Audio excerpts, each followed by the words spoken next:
All right, here we go. We have Gilbert Arenas, a.k.a. Agent Zero, a.k.a. No Chill Gil, a.k.a. the Black Mongoose.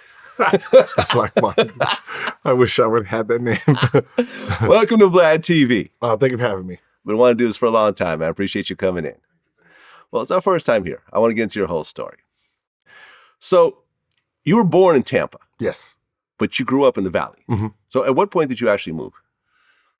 I think I moved twice. It was an experiment at the age of 7. Mm-hmm. You know, my dad decided he wanted to be an aspiring actor like most people who come to Hollywood. Okay. So he decided to quit college and drive me and himself here. And we landed at Burbank Park. Mm-hmm. Not an apartment, the park. The actual park. The actual park. So we lived at the park for like a few months because he didn't have enough money to get an apartment. Wait, you were homeless? Yeah. We was homeless. Wait, how many kids? It was just me and him. Where's your mom? Florida, like venturing off, having fun, I guess. I don't know. And your mom was okay with you being homeless in LA? No. Okay, so we have to rewind in. While my dad was in college, my mom was raising me, and then she disappeared. She disappeared? Yeah. What happened to her? I don't know. Have you seen her since? I've seen her once at 19. So I only met her once at 19. Wait. I mean, you hear this with fathers, but you don't really hear this with mothers. Nah. So what was it? Was it drugs? Was it probably?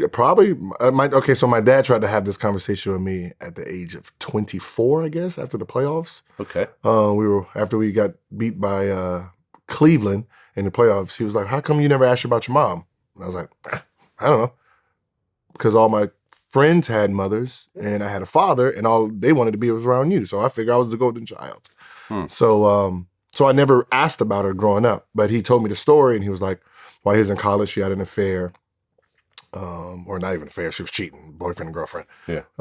She had another kid, and then he got a call and said, "Do you want to be a parent?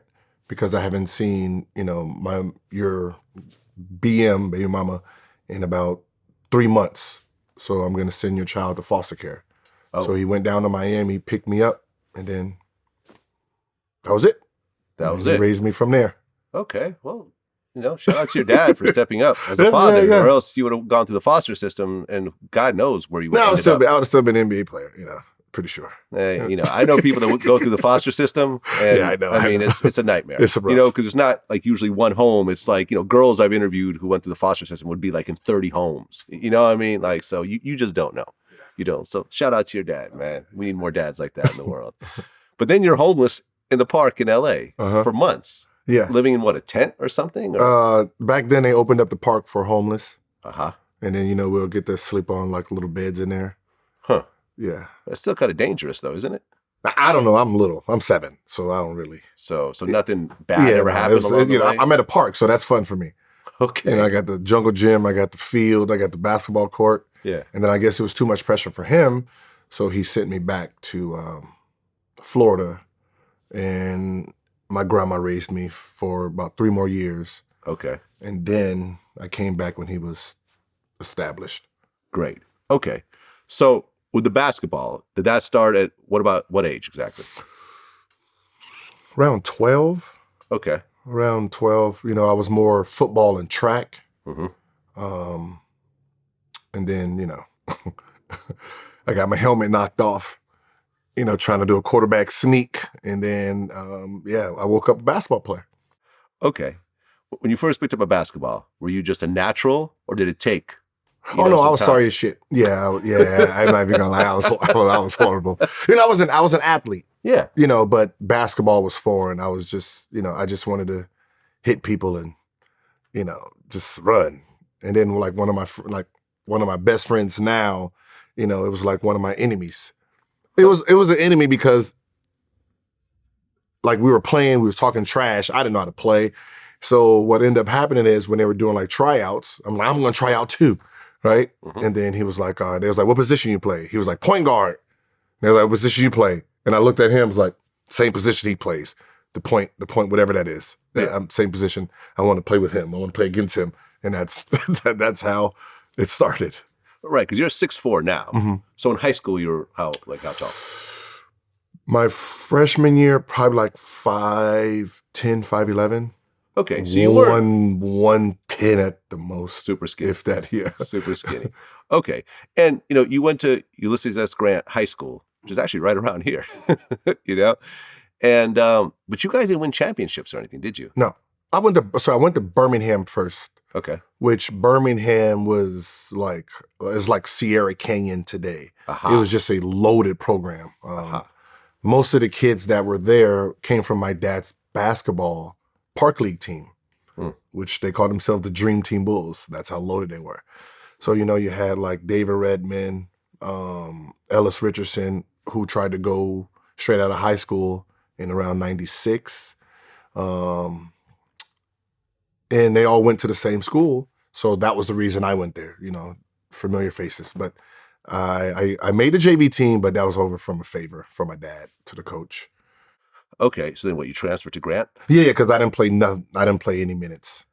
Okay, so you go to Grant, and, like I said, it's not a superstar team like a Sierra Canyon. Yeah.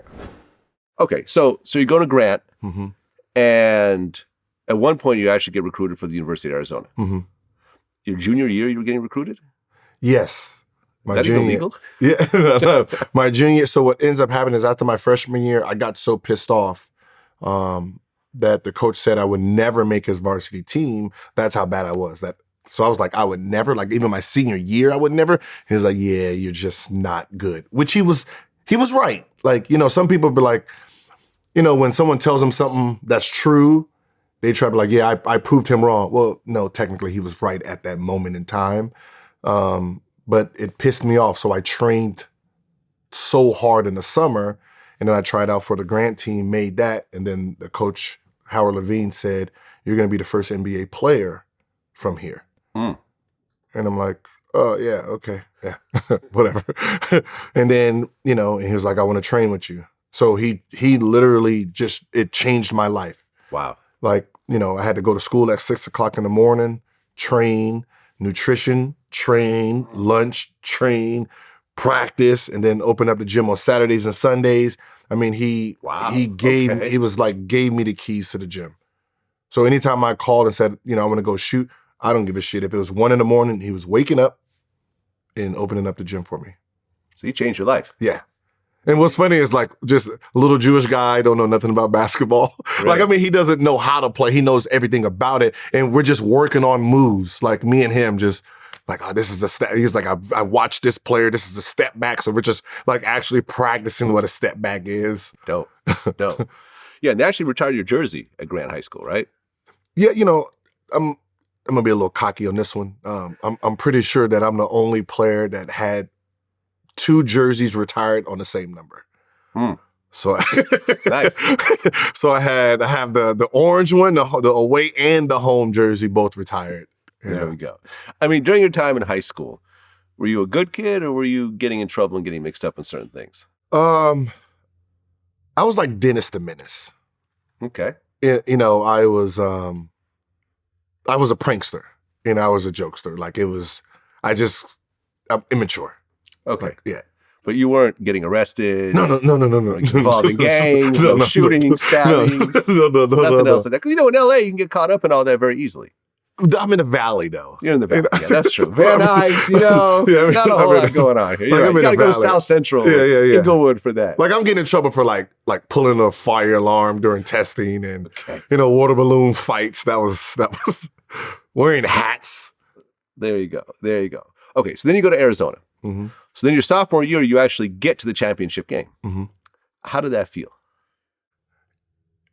It's to be honest, it wasn't even exciting because there was so much going on. Our coach, his wife died, Bobby Olsen. She was like the mother of us. So we were, that was a big thing going on. We had to hold our emotions for that. You're going through the tournament, which is supposed to be exciting, but when you have a destiny in mind, we want to win a championship. You don't really process the path. You don't really live in the moment. Yeah. Because all you can see is the finish line. So, getting there, it was like, this is where we're supposed to be, Yeah, you guys ended up losing to the Blue Devils, Yeah. 82-72. Yeah. How was that to get to that point and finally lose at the end? That hurt a lot. One, because like if you listen to Richard, it's my fault. Because I got hurt the game before in the Final Four. I tried to run through a screen. Zach Randolph and Hudson, closed the gap on me, tore soft tissue in my chest. I ended up getting a steal and a layup, but the aftermath, I couldn't lift my shoulder, couldn't move my shoulder, but it's the championship game, so I had to play. And I wasn't one of those that were just gonna pass the ball, like, nah, I'm gonna do what I do. This is what I do. I shoot. So, 3-15 game, and we end up losing. Gotcha. And then after that, you announced you're going to the NBA draft. Mm-hmm. Okay, and Richard Jefferson actually was going with you as well. All 5 of us left. Ah, okay. So I was actually the last one. So Richard Jefferson, Lauren Woods, Michael Wright, Jason Gardner all declared. I was the last one to declare. Mm-hmm. I'm the best player on the team, but I don't know what politics do on that level. So, I wanted to ask Coach what should I do? And he was like, I do not expect you back. You're better than Mike Bibby is right now, and he's an NBA player. He said, you might not get drafted where you think you are, but just keep with the course. Okay. And I mean, was there a reason why you decided to leave at that point as opposed to go the full 4 years? Yeah. I thought about, okay, if I come back to college, who's training me? Who am I going up against? What is the competition? Am I going to be a better 19-year-old going against college kids, or am I going to be a better 19-year-old going against NBA players? Mm-hmm. So that was really my choice at that point. Like, those are the 2 choices I'm going to make. Like, going back to college, they're going to be scared of me. They're going to let me do whatever I want. That's not going to better me. By the time I turn 20, which 20-year-old is going to be better in the NBA route, There you go. So you go into the draft, mm-hmm. and you were supposed to be a first-round pick, but you end up getting picked 31st mm-hmm. overall. At a certain point, while watching the draft, are you like, oh shit, maybe I'm not going to get drafted this year? Like, the first round is gone, and there's only 60 slots, mm-hmm. and the numbers, keep going, and people keep getting called out, and my name's not on there. So was there a level of fear going on? There was no fear, disappointment, anger.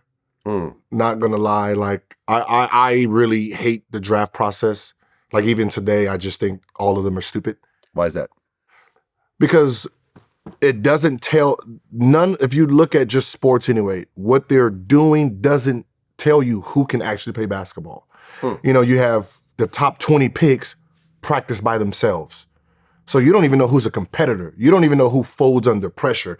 You don't know who's a gamer, who's a one-on-one player. All you know is who's great at drill work. So because none of those guys actually compete, you don't know what's what, right? So it said in my bio, best one-on-one player in the draft. Okay, if I'm the best one-on-one player in the draft and the NBA is about one-on-one, I'm top. So I killed all my workouts. But they had this thing where we don't know if he's a 1, we don't know if he's a 2, he's too small for the 2, he doesn't pass enough to be the 1, so I'm sliding. Right. And just watching the players. Like, first of all, half the people that got drafted first 15, I didn't know who the fuck they were. Like, I really didn't even know. I'm like, Well, who was the number 1 draft that year? Number 1 was Kwame Brown. So he was a high school kid. So I was part of the high school draft, which I was still, 19, so I'm still young. So we had, that's Eddie Curry's in that, Paul Gasol, Tyson Chandler. So Tyson was the only player I actually knew, and I was from my high school days. Right, and ultimately Kwame Brown really didn't live up to the expectations that a number 1 draft pick was supposed to live up to, if you think about it. You have to, okay, so when it comes to high school, you have to grade them on a curve. Because I've paid attention to so much basketball. Like, it's the potential. Yeah. So a high school kid, a young kid, you're getting drafted on potential. So when you're saying out of that class, he had the most potential out of all those high school kids. Right. So if they redo the draft today, and we put ourselves back knowing what we know now, he still goes top 3. Okay, fair enough. You know, they'll probably take Paul Gasol number 1. Yeah. Maybe Zach Randolph number 2. He still has a better career than the other high school kids. Like you're talking about, like Diop was in that class. You know, Joe Johnson probably go top 5. Yeah. You know, I'll probably be somewhere around top. Me and Tony Parker being there. We're guards, so we're not going to be, you know, first one to grab is always going to be a big man. Okay, fair enough. And I guess your rookie contract was $845,000. Oh, is that much? Oh shit! That's what I heard. Is that true? I don't remember. You don't remember? I spent that before the draft, so like you think you're gonna go top 10? Like shit, I'm thinking millions. You know, so I bought an Escalade, had 5 TVs in it, 4 12s, had the suede. I seen Gary Payton with the suede on the top. I want the suede roof. So you know, got the big chain like everybody else. You know, it was like GJA. That's when everybody had the long chains that went down to your nuts. Remember. You know, so I had that. You know, so I spent all of that money. Right. Before the taxes even came in. Yeah, before taxes. Yeah, right. Yeah. So you got drafted by the Golden State Warriors. Mm-hmm. Okay. So you get your contract, you join the team, and you wore a number 0. Because I guess experts were saying that's the amount of time you would get in the NBA. Yeah, so funny. That's what experts were saying when I was going to college. So experts were saying, you know, because I'm a Valley kid, you know, going to Arizona, a big powerhouse school, he's not going to get any minutes there. Yeah. You know, so that's why I wanted 25 because that was my high school number, but they were retiring Steve Kerr's jersey. So that was the year they opened up 0 and 1. So I was like, 0 minutes, I'm going with 0. Okay. So you actually had a good year, you know, for the Warriors. 30 games, average 10.9 points per game. But that year, the Warriors finished last place in the Western Conference. Oh, yeah, they were sorry as shit. yeah, they were sorry. Yeah, I ain't gonna lie, they were sorry as shit. How did that feel? Like, here you are, like, gearing up, you know, to play for the NBA. When you finally join, you guys are the worst team in the league. You know, I didn't really think about the team. You know, how good we were, how bad we were, because, you know, the dream of being an NBA player is supposed to be this beautiful thing. I made it to the NBA. But I'm sitting on the bench, not playing, not getting any time, not practicing, don't have no money. I can spend it all. Yeah, I spent it all. So when they did my budget, I can only spend $500 a month. For, you know, that's gas money, girlfriend, 2 dogs. Like I don't have any money, so I couldn't even drive. I couldn't even drive back and forth to the arena. Yeah. So I had to stay at the arena sometimes. You slept in the arena. I slept in the arena. A professional NBA player. Slept in the arena. Sleep was basically homeless. Basically, take you back to the park days again. I'm basically homeless, right? But I just couldn't afford the gas all the time. You couldn't borrow from one of your teammates, or no? The pride kicks in. Yeah. You know, so, but that helped me because it helped me stay in the gym and try to understand what a professional is. Like, you know, you have what a high school athlete is, you know what a college athlete is. NBA was new. It was different. What was different is you're on your own and you have all the time in the world not to get in trouble. So find a hobby or dive into this craft. Yeah. So like the beginning of the season, I wasn't good enough to be put on that floor. You know, so the anger and the drive and just sitting in the gym hours and hours and watching film is what got me going, because I was depressed when I first couple 30 games of the season. So depressed, like you're actually depressed. Yeah, you know, you've been playing and training your whole life to be here, and when you get here, it's a rude awakening. You're not even close to what is expected. You're not good enough. I'm on a 2-year deal. I have no money. Like it wasn't fun. I even said then I wish I can go back to college. I took a pay cut coming here. I said that in the article. I took a pay cut coming to this place. Can I come back to college? You took a pay cut playing for the NBA. That's crazy. Okay, but then that next year everything changed. You actually got the NBA Most Improved Player Award. And when the rookie sophomore game during All-Star Weekend, you got the most valuable player in that whole thing. So you really completely stepped it up. Yeah. the middle of my freshman rookie year, I'm learning how to be a pro. And then that summer, I'm working with Chris Mullen. So Chris Mullen's teaching me, the half court game, how to be a pro, like the do's and the don'ts of just life, period of being a basketball player. He was telling me his story about, he dealt with alcoholism and it stopped him from drinking because he was in the gym. So he'd just sit in the gym. Whenever he had urges, he'd just go to the gym. And he said, this is my safe haven. This is where I put all that energy. So that's what I knew. So that summer, I stayed in Oakland and I just trained my ass off because my position wasn't safe. I'm second round pick. I'm not the future for you guys. So, they want a kid named Jason Williams, from Duke, who was coming in. So now I'm praying on draft night that we don't get the second pick. So, once we dodged that bullet, we got 3. I'm like, okay, now what's next? And I remember Golden State dropped the ball on this. After my rookie season, we went to them and I tried to get a 7-year deal for $24 million. And they is basically like, laughed. I was trying, 7 years, because back then it was 7 years. So 7 year, $24 million. They're like, nah, right? Like, so I trained that summer. And then, we got a new coach, Musselman, and we had a little a rough start and opinions of how we should be playing this season. Amazing guy, and I think the butting of the heads really changed both our perceptions. Like, I want to play basketball. I don't care about politics, And he's like, well, I'm supposed to not play you because, your contract's coming up and you're playing above, and I'm like, well, what the fuck does I got to do with me playing? I don't give a shit about that. If y'all want to win or not. I was like, that's what I said. Don't you want to win? We win, you look good, and then it was like, so I made it like, yo, I'll stop passing and I'm just going 1-4 flat for the time I'm in. I'm averaging 19 right now. I'm going to stay that.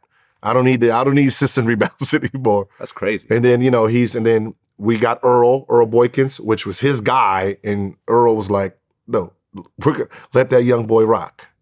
And then, Musselman let me rock.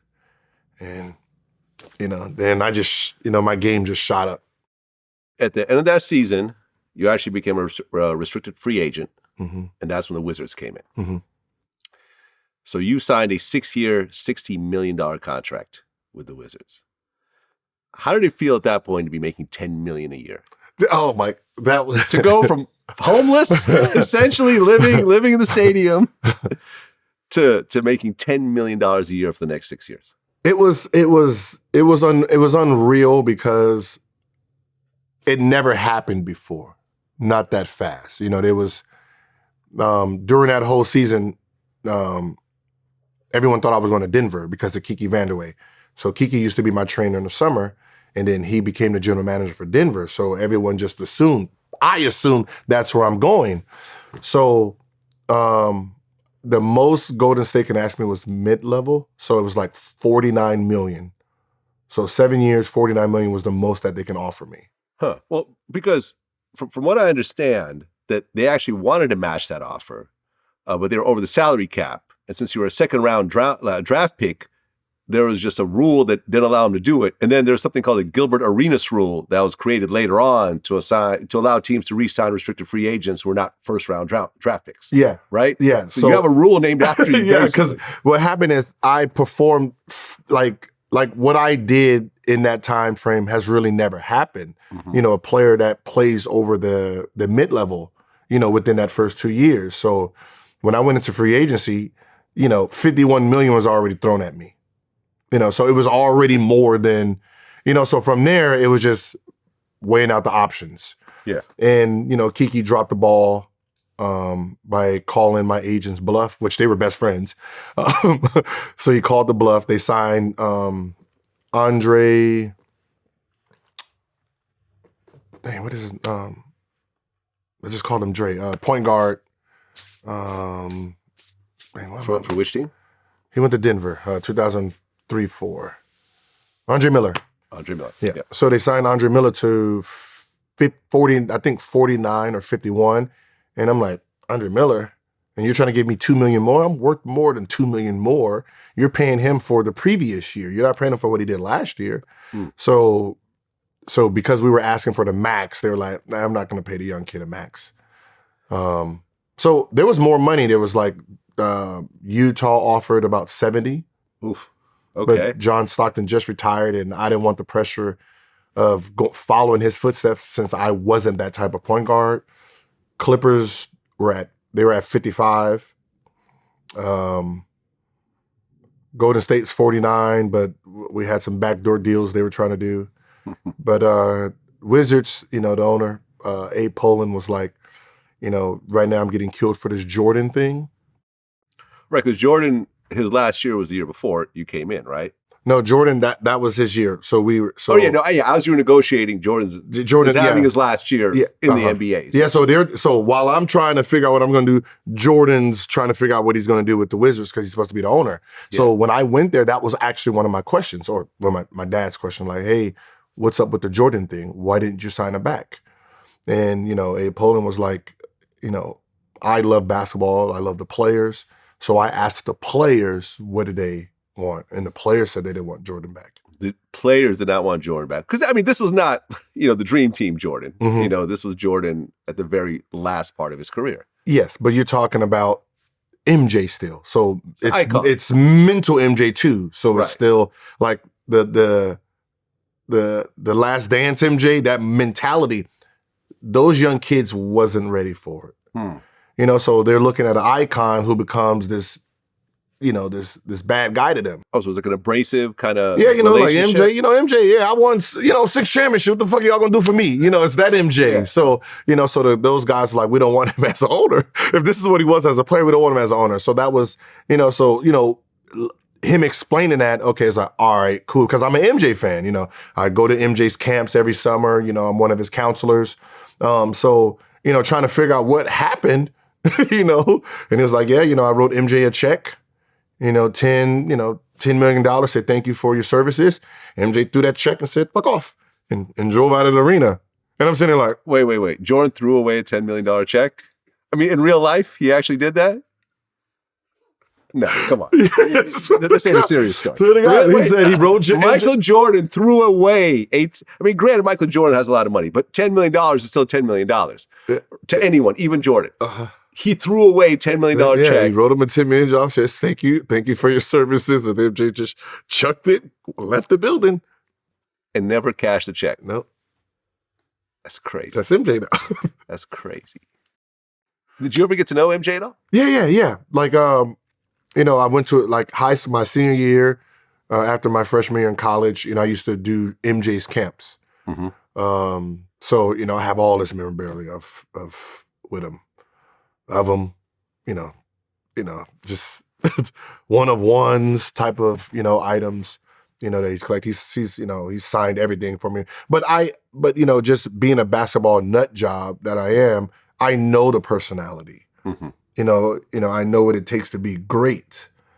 They don't, him, Kobe, those type of minds, they don't allow laziness. They don't like laziness. They don't have time for trying to teach you how to be great. You're supposed to be just already ready, mm-hmm. Or working to be ready. So I understood his mentality. Also, I'm a young kid. I understand a young kid's mentality. You're my hero. Be what I be, this is supposed to go a certain way. Like, I'm going to go meet MJ. It's supposed to go a certain way, mm-hmm. Because I remember I went to Jordan camp and I had 40 and he was like, oh man, you remind me of one of the players on my team. And I'm like, oh shit. I remind him of Pippen or himself.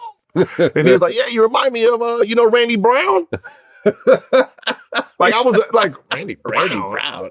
Motherfucker don't even play. The fuck is why? I'm a scorer. I'm fucking a scorer. I'm an assassin. You don't compare me to Randy Brown. I'm thinking the whole night. I'm never passing to MJ again in these games. So I was offended, but he's seen how I responded.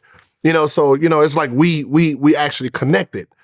So, we were good, so I remember playing against him the first time, and, it was like, oh, so you came here. I was like, yeah, I need to break all your records, bro. I need to break these records. Right, because there's a famous story you said about when Jordan and Kobe played each other. Mm-hmm. But you weren't actually on the team at the time. No. So how did you hear about the story? Was it, so this would have been probably Luke Walton who told me the story. Right, so according to you, when Jordan played Kobe, Jordan won, and then at the end of the game, I guess Kobe was wearing some Jordan 8s, and, Jordan smacked him on the butt and said, you can wear the shoes, but you'll never feel them. Yeah. And then what happened next? Okay. What happened next? So what happened next is, so I guess during that time after Kobe didn't say anything to anybody. So for like 2 weeks, they said Kobe was just mute. Like he didn't talk to his players, didn't talk to his teammates. He said he was in like focus mode. Like it was straight, like practice was just so intense, right? So the players were like, yo, is he mad at us? Like, did we do something to him? Mm-hmm. And then it was like, Phil was like, no. Jordan told him when we played him, you can wear the shoes, but you can never feel them. And it was like, ooh. Oh shit! When did we play them again? And it was like, yeah, we played them in a few days. Oh yeah, so I'm not even gonna stretch for that game because young fellas not passing us the ball. And that's the game Kobe had like 55 points. Yeah, I mean, you call Kobe like a fucking psycho in terms of the way that he really focuses on certain things. Yeah, he is. But everyone at the top is. Yeah. Everyone at the top. You don't get to the top being normal. You don't get to the top thinking normal. Yeah. It's just not normal thinking. So, trying to figure out his mindset, because you got to remember, I'm trying to get to the next level. Like, I know I'm not, Kobe, but if I can just follow what he's doing, regimen, thought process a little bit, I can get closer. It'll help me be a better player. Mm-hmm. I don't have the attributes. I'm not 6'6", I don't, I still got my body, so I got to play within myself. But, the mentality, I need, that killer mentality, the thought process, so I focused a lot on how those minds really navigated, just through life. Yeah. Well, I mean, that first season, you had an abdominal muscle injury, I guess, which kind of affected you throughout the season? Yeah, I don't, yeah. Fucking ice, bro. Ice? Yeah. What do you mean? So there's this thing in the East Coast called black ice. Yeah, I didn't know nothing about snow or black ice. Oh, you got into a car accident? No. I slipped. Oh, you slipped. Okay. So walking out the driveway and then scoop. Oh, so it wasn't even on the court. And then that's how I pulled it a little bit. Huh. Thinking nothing of it, thinking it's like a little growing thing. And then in the game, like 2 games later, that's when I, pulled it. I think it was in Seattle. Yeah. Okay, so then the next season, that's when you really kind of hit your stride. Mm-hmm. You and Larry Hughes. Yeah. You were the highest scoring backcourt duo in the NBA. Yeah. You guys were killing it. You had a 45-win season, and you got to the first playoffs that the Wizards got to since 1997. How did that feel at that point? That felt great because Larry Hughes was my mentor in Golden State. So I was, I carried his bag, did all, rookie stuff. You have to really do that? Yeah, that's a real thing? Yeah. Okay. And I ended up taking his position. Those 30 games I played, that was his spot. He got hurt. They put me in, and they never gave him back the spot. So he had to take a pay cut, sign some bullshit deal to go to Washington. So I was hesitant of going to Washington in the first place. But he told me, come down, come here, because we played well together when we did play. So, hooking back up with him, and then Antoine coming, then there's like 3 Golden State guys. And then from there, we just, made magic. Yeah, because you actually won the playoff series. And that was the first time the Wizards won in more than 20 years. Mm-hmm. And then you got selected for the All-Star game. Mm-hmm. How did that feel? That was so, like, I'm not even gonna lie, that was so amazing because it really shouldn't have been my All-Star. It should have been Larry's. So, Larry and Antoine were playing like All-Stars. I was the third wheel, and what happened was Larry broke his thumb. And when Larry broke his thumb, I took on his scoring, and I just shot up. Mm-hmm. So I end up, winning that, that All-Star bid, me and what's the name? So I said, yo, this is technically yours. You got to come. So Larry ended up showing up for me, rocking, the zero. But it was more, I don't even think I scored in the All-Star game. I was just so happy to be there. I was just so happy. I was so happy to be there. Like, I'm an All-Star. I invited everybody I knew, friends, family, high school friends, girlfriends that wouldn't give me none back then. Like, yeah, come on to the All-Star. So it was just one of those things like how it was supposed to feel when I made it to the NBA. Yeah. How I made it to the All-Star, that was just, one of those. I didn't even care, to be honest, I didn't even care about the game. Watching Beyonce and Jay-Z front row. I'm just sitting there. Coach called my name 4 times before I went. I'm like, just Jay-Z, Beyonce. She's so beautiful in real life. That is really home. And he just calling me and like, what? Get in. Yeah, I forgot, my bad.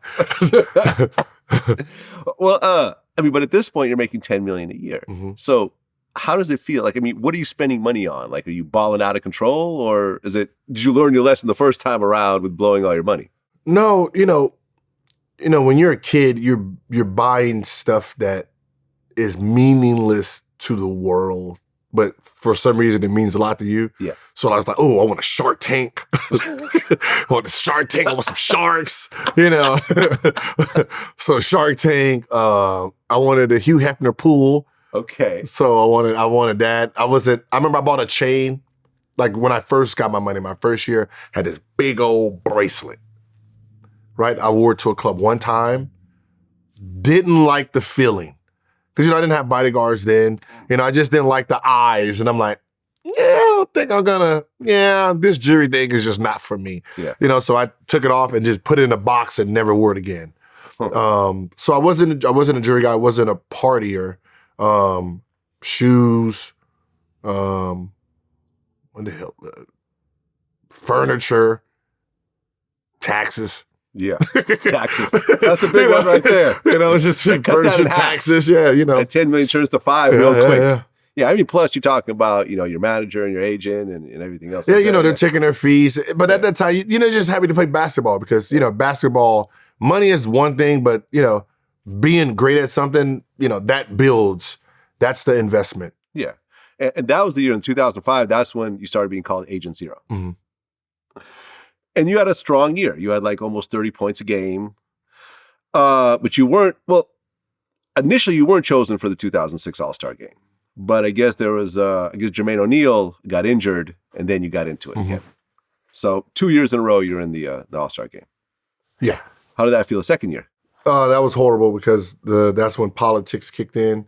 That's when was that fucking Larry Brown and that Detroit team, they were winning games and they were, using that winning for All-Stars, just about team and winning. So we need 4 All-Stars in the game, maybe 5. And I'm like, well, what the fuck does that got to do with me? My team is 5th in the East and I'm 4th leading scorer in the NBA. So you guys are going to go 1, 2, 3, skip 4, 5, 6, 7, 8, 9, 10. And then 2 players on an all-star team right now, their team is 13th and 15th. What the fuck are y'all talking about? This doesn't even you can't even make this up. This doesn't even make sense. So it was more anger. There's more anger, and that's when shit talking became part of my game. Because I realized that because I was a quiet kid, you guys didn't respect it. So now I remember I was at the All-Star podium and I said, every Eastern Conference coach that didn't vote for me, I'm busting their ass. I can't wait till this weekend is over so I can bust their ass. And then that's when I call myself the East Coast Assassin. I'm going to burn these motherfuckers. There we go. Right. And I guess during the offseason, you actually said that you'll take a pay cut so the Wizards would have more money because you wanted to win a championship. Yeah, that was in 2000. That was probably 2006. 8. It was the off season after 2006. No, Yeah. Okay, maybe I'm wrong. It was no. So what happened is after that year, that was my second year. That was my second All-Star. Yeah, so it was after my second All-Star. Yes, maybe. Yeah. Yeah, then I came back, didn't make the All-Star initially. Then I ended up making second team All-NBA. Right. Yeah, that was after that. Like, yeah, so that one is 2000. I think I did that in 2009, 10. When you guys got to the playoffs against the Cavaliers, you had that 40-foot jump shot, round one. Uh-huh. That was like kind of a very famous play. Uh-huh. What was it like to play? I mean, at that point, LeBron is on fire. Mm-hmm. I mean, he's really been on fire since day one. But you guys ended up, losing to the Cavaliers. Is that heartbreaking? Yeah, because we were the better team. We were facing a guy that we didn't know. Well, I kind of knew because I hung out with him a lot, so I knew he was very intelligent. LeBron. Yeah. He was very smart. He was very, he did play chess mentally. Oh, yeah. So, when we used to go play, cards at his house. And he'd sit on the couch and have TV, like it looked like a bar. His TV setup was like, like a bar where, you're just watching games, watching film. So I seen what his mind was doing from day one. So, going into that series, we got outsmarted by somebody we didn't really think about. We didn't know how intelligent, how he moved pieces around. So, when he wanted to attack, he had certain people get subbed out, which subbed out some of our pieces, which made the games smaller. So he pulled his center, so we pull our center. Now our backup is smaller than LeBron. So now when LeBron goes to the basket, no one's there to protect the rim. Yeah. So then that's when he just drove, didn't even think about taking a jump shot. And we didn't actually understand what was going on until after. Yeah. Now, I remember when we interviewed Iman Shumpert, who played with LeBron as well. He said that LeBron's basketball IQ is superhuman. He'll literally, when he's getting interviewed after the game, he will break down the play. He's like, oh, so-and-so went to the hole, blah, blah, blah. And he's like breaking down every part, and he has perfect memory. Bron has a very genuine, it's a very genuine characteristic. Like, it's like he has to share basketball knowledge with people. Like it might be his biggest superpower, his ability to get everybody on the same page. Like, it's actually kind of scary. I was scared. He said, Iman said he's never seen anyone do this before. Yeah, and that's LeBron. what we didn't understand in that playoff series, because playoff is about adjusting. It's about adjusting, reacting. And I don't think we reacted well to some of the subs, and, plays go down to the last second. And the last second, he's taking those shots, driving to the lane. So if you look at the game, you can see all the shots he hit at the end of the game were all layups. If you look at the defense, our center was never there. Yeah. Because he had his center pull. Like, I don't need Ilgauskas, even though Ilgauskas was an all-star. I don't need him because I don't need that lane to be clogged up when I decide to take over. Yeah, well, that's why LeBron is LeBron. There you go. I mean, did you know he was going to be one of the greats playing with him at that point? I knew that, like, the first time I met him. That's what I said. The first time I meet him, he's watching, and they had the little TiVo box thing where you can, he's watching 7 things at once. Soccer, high school basketball, college girl basketball, NBA. I mean, football. Like, it's just, you're just sitting there just watching a machine. Yeah. And I'm sitting there playing cards, but I'm trying to, he got, a little pad right here with film going on. Rewind it, taking notes. His wife taking, his girlfriend at the time, wife now, taking notes. And I'm just sitting here like, wow. It's different. It's really different. Like, I'm over here looking at it like, yeah, well, yeah, Okay, I'm not going to do that play. So then the next season comes around, 2006-2007 season. Mm-hmm. And that's when, on December 17, 2006, you guys play the Lakers at Staples Center. It goes into overtime. Mm-hmm. You scored 60 points against Kobe. How did that feel?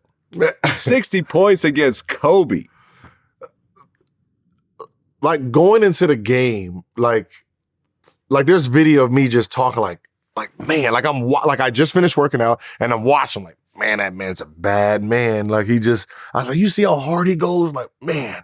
And then I remember Luke Walton coming up to me because Luke Walton always came, Kobe said he's going to shut you down today. I was like, well, if he thinks about guarding me, I'm going to do 1 for a flat.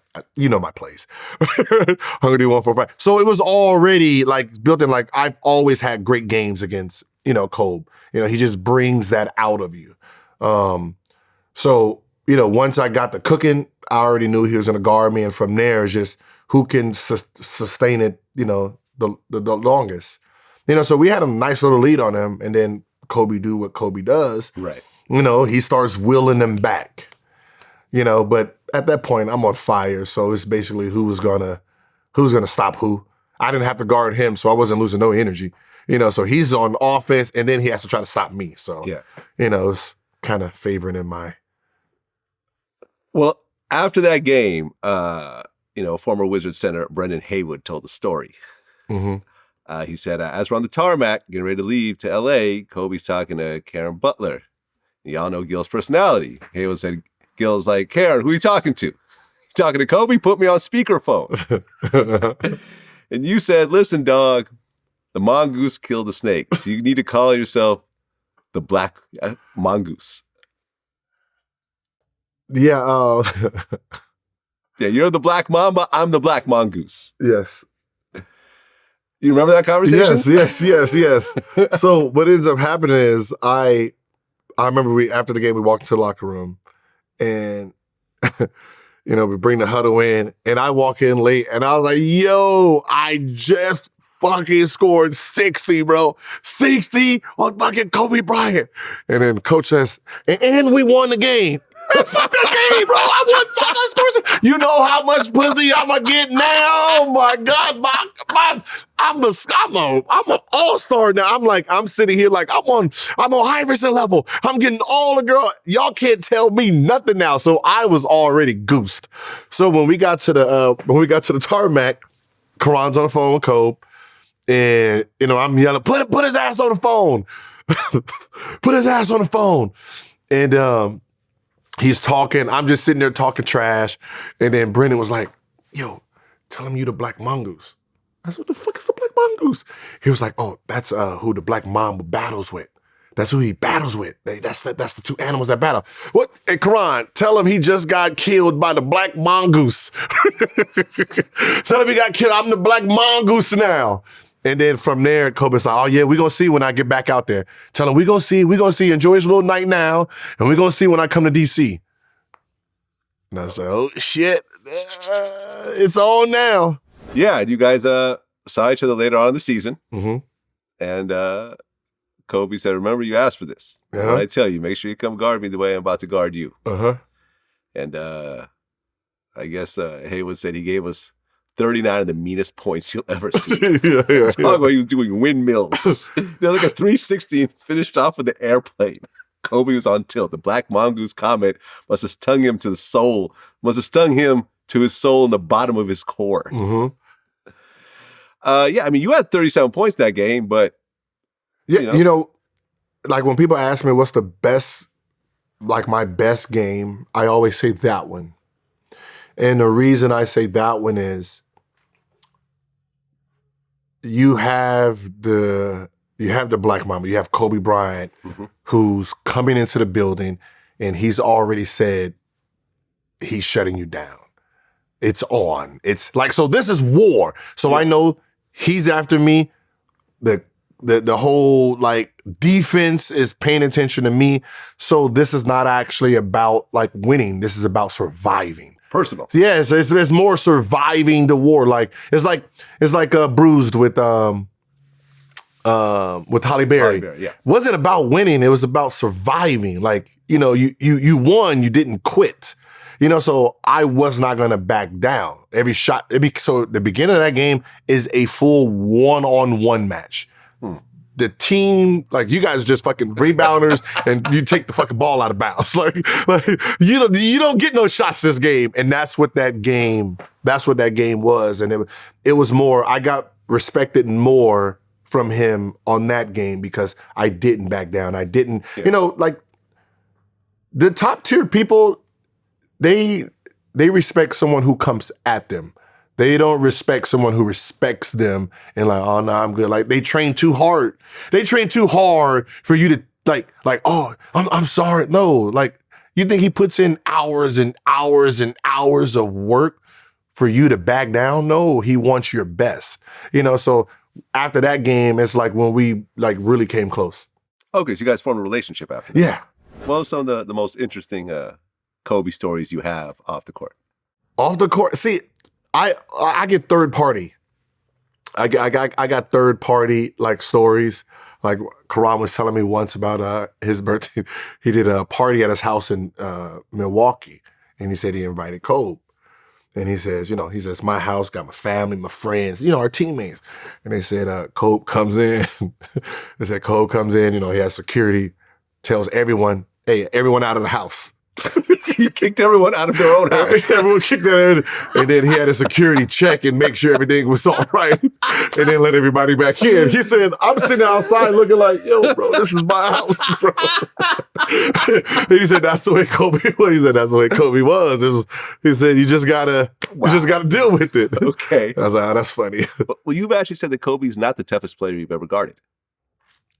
No, he's not the toughest player because it's more mental toughness with Kobe. Yeah. You had the mental battle because, you know, it's going to always be some silly shit he's going to say, do that you just got to like, you know, like you'll foul someone and then he'll look at you like, yeah, that was fucking dumb. Hey, that wasn't a smart play. Like, you're guarding me and you used one on him. You need all 6 of your fouls to guard me and you just wasted one? Idiot. And you sitting there like, oh shit, he's right. He's kind of right. Like, you know, like, and so he sits there and throws that at you. You know, Iverson was the hardest to guard because Iverson didn't have, I don't want to say no thought process, but he didn't care about nothing, no feelings, it was just, I'm trying to score 60 and I don't care who's guarding me. I'm not going to talk to you. I'm not going to look at you. I'm going to look through you. I'm going to play as hard as I can possibly play. I always say he's like, you know how the white boy played in high school? Just real tough.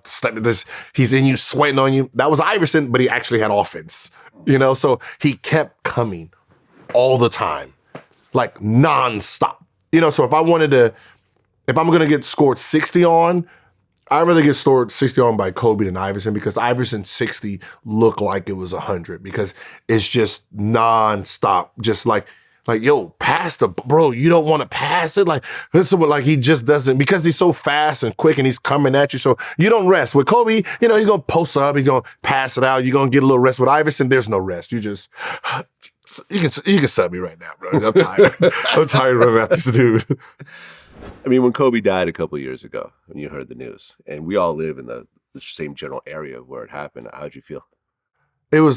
I didn't believe it at first. Yeah. You know, it's just one of those, like I remember when my boy texted me and be like, bro, stop talking shit like that. Like, you know, I know you don't like Kobe, bro. You're Steph Curry. I get it. Right? And then from there, it just came on the ticker and I'm like, what the fuck?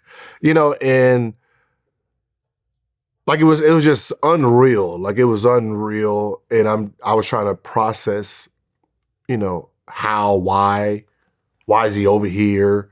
You know, you're trying to understand, like, this ain't real news. Like Calabasas, why would he be in Calabasas? Yeah. Like Calabasas. You don't live out here. Yeah, he doesn't live out here. Yeah. What is he doing out here? And then like reality kicked in. It's like, oh shit, they play at 9:00. Their game's at 9:00 and what's the name? And also I was the first one to realize his kids possibly was with him. You know, and I remember I wrote it. And I was like, oh man, I think the other passengers was his kids. And then someone commented like, you don't know that? Why would you put that kind of energy out there? And I was like, oh shit, you're right. I don't know that. And then boom, erased it. And then thought about it like, no, his daughter, at least one would be, because she plays. Yeah. And then that hurt more. You know, it was just like things like that, you know, when you talk about your icons, your idols, your, competitors, it's forever living. Yeah. It's forever living. So, I didn't want to believe it. Yeah, it was sad, man. It was devastating. I mean, especially being out here in LA and having it. I mean, we literally walked, from our house to as close as we could to the crash site. And it was just, surrounded by the Lakers fans and everyone's crying and everything. It was a sad day in LA. Yeah, it was. It was kind of like when Nipsey died. It was like just a sad day in LA. Yeah, yeah. I mean, I really personally didn't know, Nip, but you can feel it through everyone else. Right. I was like, man, I didn't know he was, he did that much for the community. It kind of sucks when someone dies, you find out like who they were. Right. And that kind of sucked because it's like, well, Kobe, did things with the homeless, this and this. You're like, no, don't make it worse. Don't make it worse. He did good things too. And that kind of sucks. Okay, so then, you make it to the All-Star game again, first round. You actually edged out Vince Carter. Yeah. Got him the fuck on out of there, right? Yep. So then you get to the playoffs with the Cavaliers again. How did that go? I was actually hurt. I got hurt the last 10 games of that season. So it was a little fritz between me and the coaching staff. Because they, game 10, we was playing Charlotte on a back-to-back, and I didn't like the way we were playing our group in Charlotte. So, I made some comments about, like, what are we doing? It's 10 games. We should be tightening up our rotation. And then the coach like, I don't tell you how to play the game. Don't tell me how to coach, this team. Which is fair. But, at that time, like, I'm trying to make the playoffs. I'm trying to get ready for the playoffs. So, usually on back-to-back, if it's a home game, I'm usually there at 5:30. And we have practice. If we have practice, we have practice at 5 o'clock. But I was late once, and I was late once, probably like 2003, 4, and had a bomb game. So I stuck with that ritual. So I stuck with the ritual. But this game, I was like, playoffs is coming up. I'm not even going to be late. So I showed up early. I showed up 5 o'clock. I'm on the court. I got my clothes on though, so I didn't go through the shoot around. So got my clothes on. And we go back to the locker room. Now I'm getting ready for the game, and then right before the game, one of the players asked, "Are we going to do the lineup that you said before Gil came?" Before Gil came, huh? What the fuck is this? And then he's like, "Oh yeah," and he just takes me out of the lineup, and then leaves. I was like, "Oh man, fuck this! I'm not playing this goofy shit." So I'm leaving. Hey, good luck tonight, man. I'm going home. I'm to play some video games, bro. Like, I'm not doing this dumb. What the fuck is this? And he's like, yo, he thought you was gonna be late, so he was taking you out of the lineup. Late? I was like, yo, I'm here fucking every day, 3 fucking o'clock. I'm here before him, most games. So you mean late? He was like, so they convinced me to play. I ended up getting hurt. So I went to game 1, and then I felt that energy. I was like, well, fuck them. So I ended up leaving and didn't go any more road trips, and we ended up getting smacked by Cleveland the second time. Yeah. Once again, LeBron. It's like But that year he was in motion that year. I think that's when did they go to the finals that year? I think they went to, is that the year they lost to, No, that would have been 2006. Yeah, no, that was the year they lost to Spurs. Aha, yeah. Yeah. So that team was really that team was really moving. Well, I guess you said that during that season, you slept with 15 different women. That's it? Damn. Doesn't seem like a huge number to me, I'll be honest. Yeah, it was. But you said that no one today can come close to what Will Chamberlain did back in the day with 2,500 women. No, like that. No, fuck no. You got to remember, those guys back then, let's just be honest. They didn't take the game as serious as guys do today. So you're not going to have a guy trying to go out and sleep with, 100, not even 100 girls in 1 year. Yeah. That's just too much energy. Like, nah, I don't. Like, that 15, that was light. That was a lot. 15 different personalities, 15 people trying to rob you. You don't know what the fuck's going on. Oh, yeah, no, I remember I interviewed the male porn star TT Boy, and I remember I brought up the whole Will Chamberlain thing, and he broke down, literally, we pulled out a calculator, he broke down how he slept with 10,000 women during his career. But this is his job, yeah, right? It'd be like, listen, yeah, that means on camera and off camera. I'm sure he didn't. I'm sure he didn't sleep with 2,500 people. Maybe I'm sure he like. Maybe he did. No, maybe he did. I don't know. Nah. That's just like Blueface. You remember when Blueface said I slept with 10,000 girls? You've been famous for 4 hours. Like, I'm pretty sure that's not possible, but if he says it, we're going to listen to it. Okay, so then the next season comes around. And I guess you wanted to be a free agent at that point? Yes. 2007, 2008. You said if something happens, they don't want me, they're going to go in a different direction, I can look elsewhere, but my intention is not to leave. Mm-hmm. So what exactly happened that year? Okay, so just so people understand contracts. All right, so on a contract, you have an extension, right? An extension is only 12.5% off your last number. So if my last number off the 60 million was 13 million that year, 12 million, it's only, if I sign an extension, it's only a 12.5 increase. Yeah. You go from there. Well, if you opt out, you're signing a brand new deal. So you lose a lot more money signing an extension than you would if you just opt out and then redo your deal. Right. So that's what the thing was. I'm hurt, already had 2 knee surgeries. The window of my contract is slimming down, so I have to opt out now. So I came back for 2 games in the playoffs, had 24 in the first half, and then that was it. I'm back and I'm opting out. Right, because that year you guys play against the Cavaliers in the playoffs again. This is like the scourge of your existence. Once again, you got to play against LeBron. And you actually sat out most of that playoff. Yeah, I came back just to show I was healthy enough to opt out of my contract. Yeah. So, went into negotiation. The general manager, he did exactly what he was supposed to do, lowball me. Yeah. 2 knee surgeries. If we can get you for half the price, that's what we're going to do. So he went in negotiating, but, things out of his hand, he couldn't control, which was Baron Davis opting out of Golden State, which on my drive there, they offered me 101 for 5 years, max deal, helicopter, a $5 million house, if I came. So they offered you a helicopter and a $5 million house. It's $5 million house. You're not allowed to do all that? You do all that extra shit, or is that under the table type?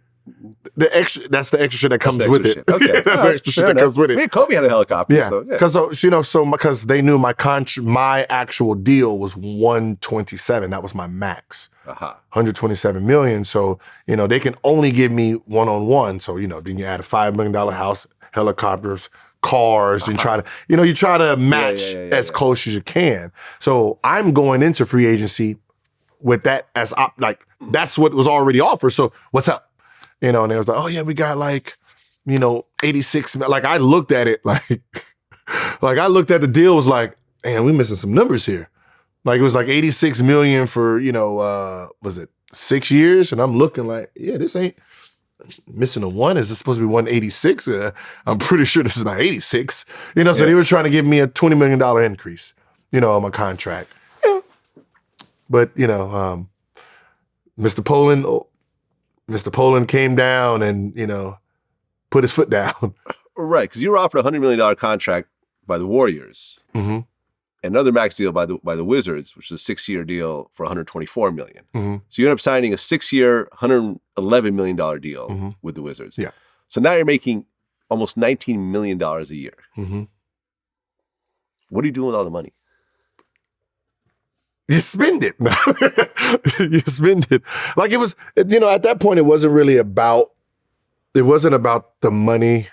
Like, once you sign, once you sign your first deal, you're rich. You don't really look at, the next contract. So when I'm in the airport, when Abe Poland called me and he was like, hey, listen, I heard what they offer you, that had nothing to do with me. I found out and you're my guy. You did what you were supposed to do. You said you were going to get me out of the Jordan era. You did. Whatever your contract is, it's your money. I probably won't live to see the end of this contract, but you're going to be the last fucker I sign. The money's yours. 127, 128, 124. It's all yours. You do with what you please. So so I'm going on a plane and the owner just said, open checkbook. You tell me how much you want. Wow. So that's when I came up with 111. Penny Hardaway. That's Penny. I was a Penny Hardaway. I was a Penny Hardaway fan. So that's where 111. It was penny. Right. And so I left $16 million for, because Antoine was up that year too. Yeah. So I left $16 million for him to sign. Okay. And that year, the Wizards finished 19-63, the second worst record in the NBA. Tied with the Clippers. Yeah, this was back when the Clippers were just trash. Yeah, they were trash, bro. And you guys didn't even make it to the playoffs. Yeah, they were trash. For first time in 4 years. Yeah. Okay, so then the 2009-2010 season comes around, and this is where it gets kind of interesting. That's the good year. Yes. Okay, so I guess this whole thing started with a card game called Bourré? Was it Bourré? Bourré. Okay. So this is a card game that's played in the back of airplanes and locker rooms by NBA players. And I guess it's poker meets spades. Yes. And, these games really get out of control where people are betting Rolls Royces and the such. Yes. And, and they're just trying to ruin you. Like, so you got these guys with these massive salaries playing against guys with smaller salaries, who don't have the amount of money they have, and they're just trying to fuck you up, and they're trying to, like you said, take your soul. Yeah. So I guess there was a card game between JaVale McGee. Am I pronouncing his name? Yeah, JaVale. And Crittenton. So tell me what happens exactly. Okay, so it was JaVale, Crittenton, Earl Boykins. That's who started the game. So if you think about their contracts, it was a very small game. It was a very small game. We were coming from the West. So we were coming probably from, at that time, it'd have been probably Phoenix. I'd been like, so it's a long flight. A game, $20 a hand, $10 a hand is boring. So I sleep. So I'm sleeping. How the plane is set up, the cockpit is there, and then you have two chairs that faces the back, and then all the chairs faces the front after that. Then you have a table in between, so it's just a 4-seater. So my seat here in front of me is Javaris. Next to him is Karan.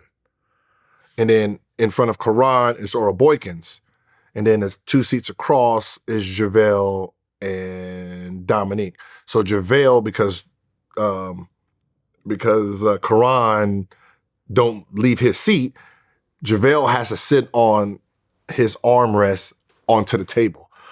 So that's how they played. So like the last 30 minutes of the plane is when I come down and sit.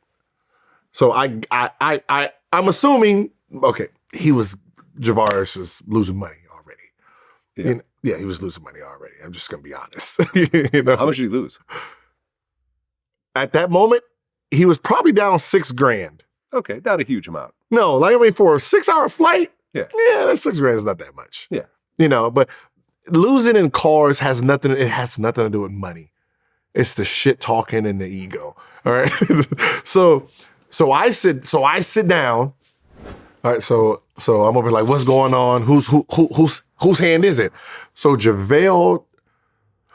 So Crittenden's deal. So Crittenden goes 1, 2, 3. They're going 1, 2, 3, passing the cards, right? And so it's about $1,000 in the pot. So I'm like, ooh, shit, a juicy one, right? Javaris gets booed. So boo means you didn't get a book. So if you don't get a book, you have to match the pot. Mm-hmm. So there's $1,000 in there. He gets booed for $1,000. So now so JaVale cleans up all the money. He gets booed for the $1,000, right? So JaVale cleans up all the money. I'm like, damn. So if I was playing, it comes to me. So since I wasn't playing, it goes to Earl. So me being who I am, I'm like, damn, there's $1,000 in there. I want that shit. So I was like, hey, I'm in. I want to play. And so I want to play. So they was like, well, match the pot. So if you're not in the hand and you want to come in, you have to match what's in the pot. So now I had to take out 1,000, put 1,000 in. So now there's 2,000. So already Javaris is pissed because now the odds of him winning his money back makes it a little bit harder. Mm-hmm. So he's fucking pissed off because you go now 25%, right? 33%, 25%. So now he's just pissed off. Earl Boykins and JaVale is having a conversation. And the conversation was, yo, hey, can I get my $200 you owe me? And JaVale's like counting his money, like, I'll give it to you when the plane lands. You know the rules. I don't want to give it to you now. Then I give you your 200 and you start, you catch fire and then I lose all my money. We already know how that works. And then he just explodes. Fuck that, man. You got all my motherfucking money over there. Get that man his fucking $200. Huh? The fuck is your problem? And I'm like, yo, dude, why are you talking to your teammates like that, bro? Yeah. I said, you owe me $200. You owe Karan $200. Like, why are you giving a fuck about their $200? And then that's when the energy came to me, man, fuck you. He said, it was fuck you. He said, just because you rich, you think you can just come in here and bully motherfucking pots and shit, come in here throwing 1,000 when my motherfucking money is in there and I'm losing. And now it's funny because so it's like you're laughing now because now I'm in joke mode. So now I'm just going to sit here and just keep poking. I'm just going to keep poking. Yeah. So now I'm dealing the card. Boom, boom, boom, boom, boo. Boom, boom, boo, boom, boom, boo. So I'm like wishing he gets booed some more. Like, boo. Right? So I flip over my cards.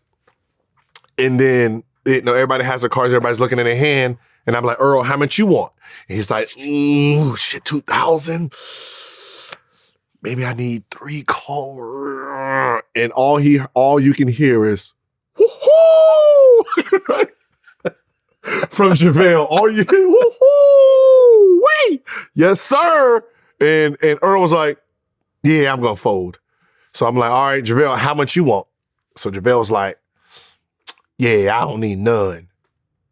Damn, none? So I'm like, so either none means, all right, you have either 3 spades and 2 aces, or you're double suited, or you just fucking have all spades. Whatever you have a dominant hand. You don't want none. And then Javaris was like, I want 5. Oh shit, boo this man. So I go into boo mode because if he gets booed, 2,000 stays back in the pot. So I don't give a fuck about you now. Boo that man. You need boo. You about to get fucking booed, bro. You're gonna get booed. So I look at my hand and I literally have 3 spades here. So I have 3 spades, and common courtesy is this. If 3 people are playing, the goal is if you can't win it, try to do 2-2-1. So 2 books for me, 2 books for you, 1 book for you. The pot stays the same. Nobody wins the money, and you add to the pot, right? And then you have the winning mindset. If I can't win and he can win, if I boo you and hopefully you don't get a book, you have to match the pot and the money stays. So there's two ways the money stays, 2-2-1, or you get someone booed. You know, think about it. If I purposely get you booed, you don't really like me anyway, right? So what I do is that I don't want a 2-2-1 or I don't want a 3-1-1. 3-1-1 means he wins the money, and then now we have to start this pot all the way over again, which 30 minutes left on the plane, 20 minutes left on the plane, that's not enough time. So I decided to take my 3 books and I'm out. Now he's livid. Oh, he's livid. Oh, you's a bitch. You's a bitch ass. You's a bitch ass. You just gonna double the pot and you're not even gonna play this motherfucking hand and you about to get me booed? Oh, man, people like you, I rob on the street. You rob me on the street. Like, so now we're just going tit for tat, tit for tat, tit for tat. So I get up. I get up off the seat and say, all right, man, I'm going back to motherfucking sleep. Y'all, you broke niggas deal with that shit. So I go back. So now I just hear JaVale and Javaris just going at it. So Javaris like, nah, Gil gotta play. Gil gotta play. He got 3 spades in his hand. He gotta play. What do you? Nah, he's just not gonna get me booed. He's not even gonna know. He's not gonna even do that. He can't do that, right? And he's like, yo, listen. So JaVale gave him an out. JaVale was like, listen, I have 5 spades. I have ace, king, queen, jack, something. You're booed, which means he already lost 1,000. Now he has to put in 2,000 the next hand. So he's like, nah, fuck that. No, fuck that. So JaVale's like, yo, you're booed. Let me just take the pot and that's it. He's like, no, because he don't want to give up his 1,000 either. So you're like, nah, Gil got to play. Gil got to play. Gil got to play. So then he was like, Gil mucked his hand. Well, then that's a misdeal. Misdeal, he has to match the pot. So he's trying to find all kind of ways. He's trying to find out all kind of ways to not lose the hand and get this back. So the plane landed. I'm not even at the table anymore. I'm laying back down, enjoying my life and shit, laughing from the bay, man. Yo, boo ass, man. Hey, make sure you get that money on the next practice day. So I'm just sitting there just talking shit the whole time. So after the plane, he walks up to me and he's like, why you, like, on some real street shit? You're not allowed to do that. Street shit. What do you mean street shit, bro? Like, stop this shit. You lost. I was like, nah, man, that's fucked up, GA. Nah, you ain't gonna be no, you're not gonna do that. I was like, Javaris, listen, bro, I'll shoot you in your face, bro. Right? I'll shoot you in your face. He's like, well, then I'm gonna shoot you in your knee. Yeah, so after I told him I'm gonna shoot him in his face, and he said he's gonna shoot me in my knee, you gotta remember, I've already had 3 knee surgeries, right? So shooting him in my knee, like, that's worse than shooting you in your face, bro. I was just bullshitting with you. Right. You know what I mean? So that's like you gonna take it to the fucking knee? And I was like, you know what? The knee's already fucking bad anyway. Well, then I'll shoot you in the other one. Now, this is when you know we're just dumb. Right? It's just dumb. It's just dumb. So you're gonna shoot me in the bad knee, and I'm like, that's the bad knee. I'm gonna shoot you in the good knee. Oh, so you just don't want me to play basketball no more. That's how we're rolling. All right, well, fuck it. You know what? Before you come to the arena, I'm just gonna burn your car. He was like, how are you gonna burn my car? While you're in it, while you're rolling. So now it becomes a joke, right? Right? So, you know, then you have Karan, man, shut the fuck up, you 2 girls, right? Like, shut up, y'all sound so dumb, right? So it's snowing. You know, it's I think this is like December. So then around December 1st. So it's snowing in DC, big snow. So we land and then we got to take some other shit, some type of shuttle. So in the middle of the shuttle, whenever I have a problem with a teammate, I always put music on. So I put my music on and then I start like singing the song, right? Out loud. To annoy him. Yeah. Yeah, I'm the biggest poker. So we getting on a trolley and I put on Michael Jackson and I'm like, so when you want to be star and something, you got to be star and something. You want to be star and something. I was like, who's bad? And I'm just doing all of this shit. And you can just see him getting mad and mad and mad, right? So that's where that stops. We end up going to our cars. This is on a fucking Saturday. Mm-hmm. So this is Saturday. We have a day off Sunday. All right. So we have a day off Sunday. And so while we're on the what's the name, talking our shit, he was like, man, after he said when he said he was gonna shoot me in the knee, I said, you know what? How about this? If you got them cojones, you know them cojones, them big elephant nuts, I'll bring you the guns. Because I'm pretty sure you can't afford it. I'm gonna bring you the guns and I wanna see you shoot me. That's how we're gonna do it. So that's how we finished our argument. So Sunday, normal day, we day off, enjoying, all the players are having fun. And then Monday comes. We have practice at 10. I'm usually there at 8 o'clock, because I do my ritual. I got steam, stretch, do all the dumb stuff, right? Mm-hmm. So I had the guns put on this chair, and then I wrote a note. Pick one. Before you say that and go into the rest, you bring 4 unloaded guns into the Wizards locker room. Well, see, that's where it gets a little gray area. I never said I brung them to the arena. Okay. But somehow 4 guns, belonging to you. They got into the arena. Unloaded. These are registered to you? Ooh, were they? Probably. So I bought a big gun collection. I just loved guns. So I had over 500 guns. Wait, you had 500 guns. Yeah, that's crazy. That's like a military stash. No, 500. That's what it was. Yeah. These are just everything: shotguns, pistols, AKs. So I bought it off my bazookas. ex-girlfriend. Her father, who was like 70, I bought it. He was collecting since he was 6. So I had guns from back in like the 40s and the 30s. World War II guns? Yeah. So I got street sweep. I got all these antique, guns. Okay. So I built this whole like little thing. So like if you actually look at the guns that were there, Golden Desert Eagle, Smith & Wesson 500, like nobody can shoot that shit. Okay. So they were put on this chair and I had a note wrote, pick one. So I go through my routine, doing that. And while I'm coming out of the locker room, I see him like he's looking at him, picking him up, looking. And I come out, yeah, bitch, nigga. Yes. Yeah, you see that? Big boy shit. Rich people shit. That's rich people shit right there. Now you see that shit? Hey, I'm giving you those. Imagine if I'm giving you that type of shit, what you think I got at the house, bro? What you think I got at the house if I'm giving you shit like that? And then that's when he was like, man, I don't need that shit. And then throws the gun. I don't need this shit. Throws the gun. And one of the trainers was walking by, hit his foot. He threw a gun to hit someone's foot. Yeah.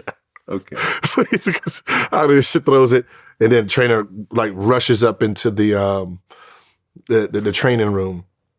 And he became funny because he did the same shit that I do. So he puts his earphones on, so he's sitting up against his locker, he puts his earphones on, and then says, oh, let's do, he starts singing the Waka Flocka. Oh, let's do it. Hey, oh, let's do it. Hey. And I didn't know what the song was because, it's Atlanta, it's Atlanta song first. So that's not, so everybody else is laughing and doing that. And that was it. Wait. But according to the story, Crittenden pulled out his own gun, which was loaded. See, listen. What was the size of that gun? It could have, to be honest, it could have been a fucking iPod for all I know. This shit was little. It was little because I said, what is that? Is that the gun from Harlem's Night? Man, put that little shit away, bro. I said, I'm giving you big people shit right there. Put that little gun away. What is he doing bringing a gun into the locker room himself? That's what we did. Okay. Are you telling me, and you don't have to name any names, are you saying that other players were bringing guns into the locker room as well during that time? Okay, so... Like I said, you don't have to name any names. I don't want you to snitch on anybody. So the reason it's hard for the outside world to really understand, like, guns in the locker room, like, oh, yeah, guns at work. Technically, yes, but technically, no, because it's our building. It's the safest building for us. So that is actually safer than our homes because there's security. Yeah. So usually jewelry, guns are there, not the house. Why is because the clubs are downtown. The gym is downtown. So the chances of us getting stopped with a gun is high. You know, back then there was really no security guards like that. So what players will do, they'll drive from home, drive to the arena, put their guns in the locker room, go to the club, and then go from the club to the arena, get their guns, they go back home. So other players are doing this with their guns as well. Without naming any names. It was. Got it. So what you did, what you're saying is actually not that weird. It's just that you got caught. I've had fucking paintball and BB gun shootouts in our locker room. These aren't paintball guns. I know, but it's these are real guns. Like I'm older now. I've pointed guns at teammates before. Real guns. Well, it wasn't really point. I just had it because they tried to drown me. It was my rookie season. One of my teammates, rookie Hazen, and they tied me up. Hawk tied me, threw me in a bucket. Oh. And I rushed home to get my gun. Okay. Try that shit again. Try that shit again. And yeah, they did. Yeah, they whooped my ass again. they whooped my ass again. The trainer said there were guns in the locker room. Okay. Right. So what ends up happening is after the West trainer gets hit on the foot, we both were in the jacuzzi, right? And then he was like, "Man, you just play too much." I was like, "Bro, you arguing over $1,000 fucking dollars, bro. You're over in the so we're both in the jacuzzi getting ready." I was like, "You're over in $1,000." He said, "That's the principle. The principle. I'm losing, and you're fucking with me." And I was like, "Man, you always lose. You just fucking lose, bro. You just can't get right. You're just a losing player when it comes to the so it's easy to fuck with you, right?" So that was it. We're back friends again. And then, we go to the locker room. We go to the court, getting ready. And I guess they already talked to him. Like, so while I'm getting warm, they talked to him. So when I came up there, it was like, "Oh, Gil, they want to speak to you." Like, "Oh, what's up?" So it was like, "Did you have guns in the locker room?" I was like, "Yeah, I had 4 on Javaris's chair." There's like, "Oh, okay. What is this note?" "Oh, I put that note." And I was like, "Oh, so it is true that I put the note?" "Yeah, yeah." And he was like, "No, that you said pick one that you want him to be shot with." I was like, "Wait, what?" I was like, "No, that sounds dumb as fuck. Did you actually think about that before it came out your mouth?" I said, "No, the note says pick one that you are going to shoot me with." Mm-hmm. He's like, "Well, that's not what we heard." Oh, so Javaris changed the story a little bit? I don't know. Okay. So I said, it's pick one. Like, I put 4 guns. You pick one. Well, because the big difference. Shoot me or shoot you. Yeah, you're going to shoot. You're going to shoot me with. I said, "What?" I said, "First of all, why would I shoot him? I don't get it. Like, what am I going to shoot him for? I don't owe him any money. He doesn't owe me any money." I said, "What you're saying doesn't make sense." He's like, then it was like, "Well, Gil, you're not allowed to have guns in the locker room." I was like, "Well, be honest, I was giving it to him. I don't even really, I don't want him. I was giving him." It's NBA policy that you cannot have guns in your locker room. NBA wide. Right? That was a policy?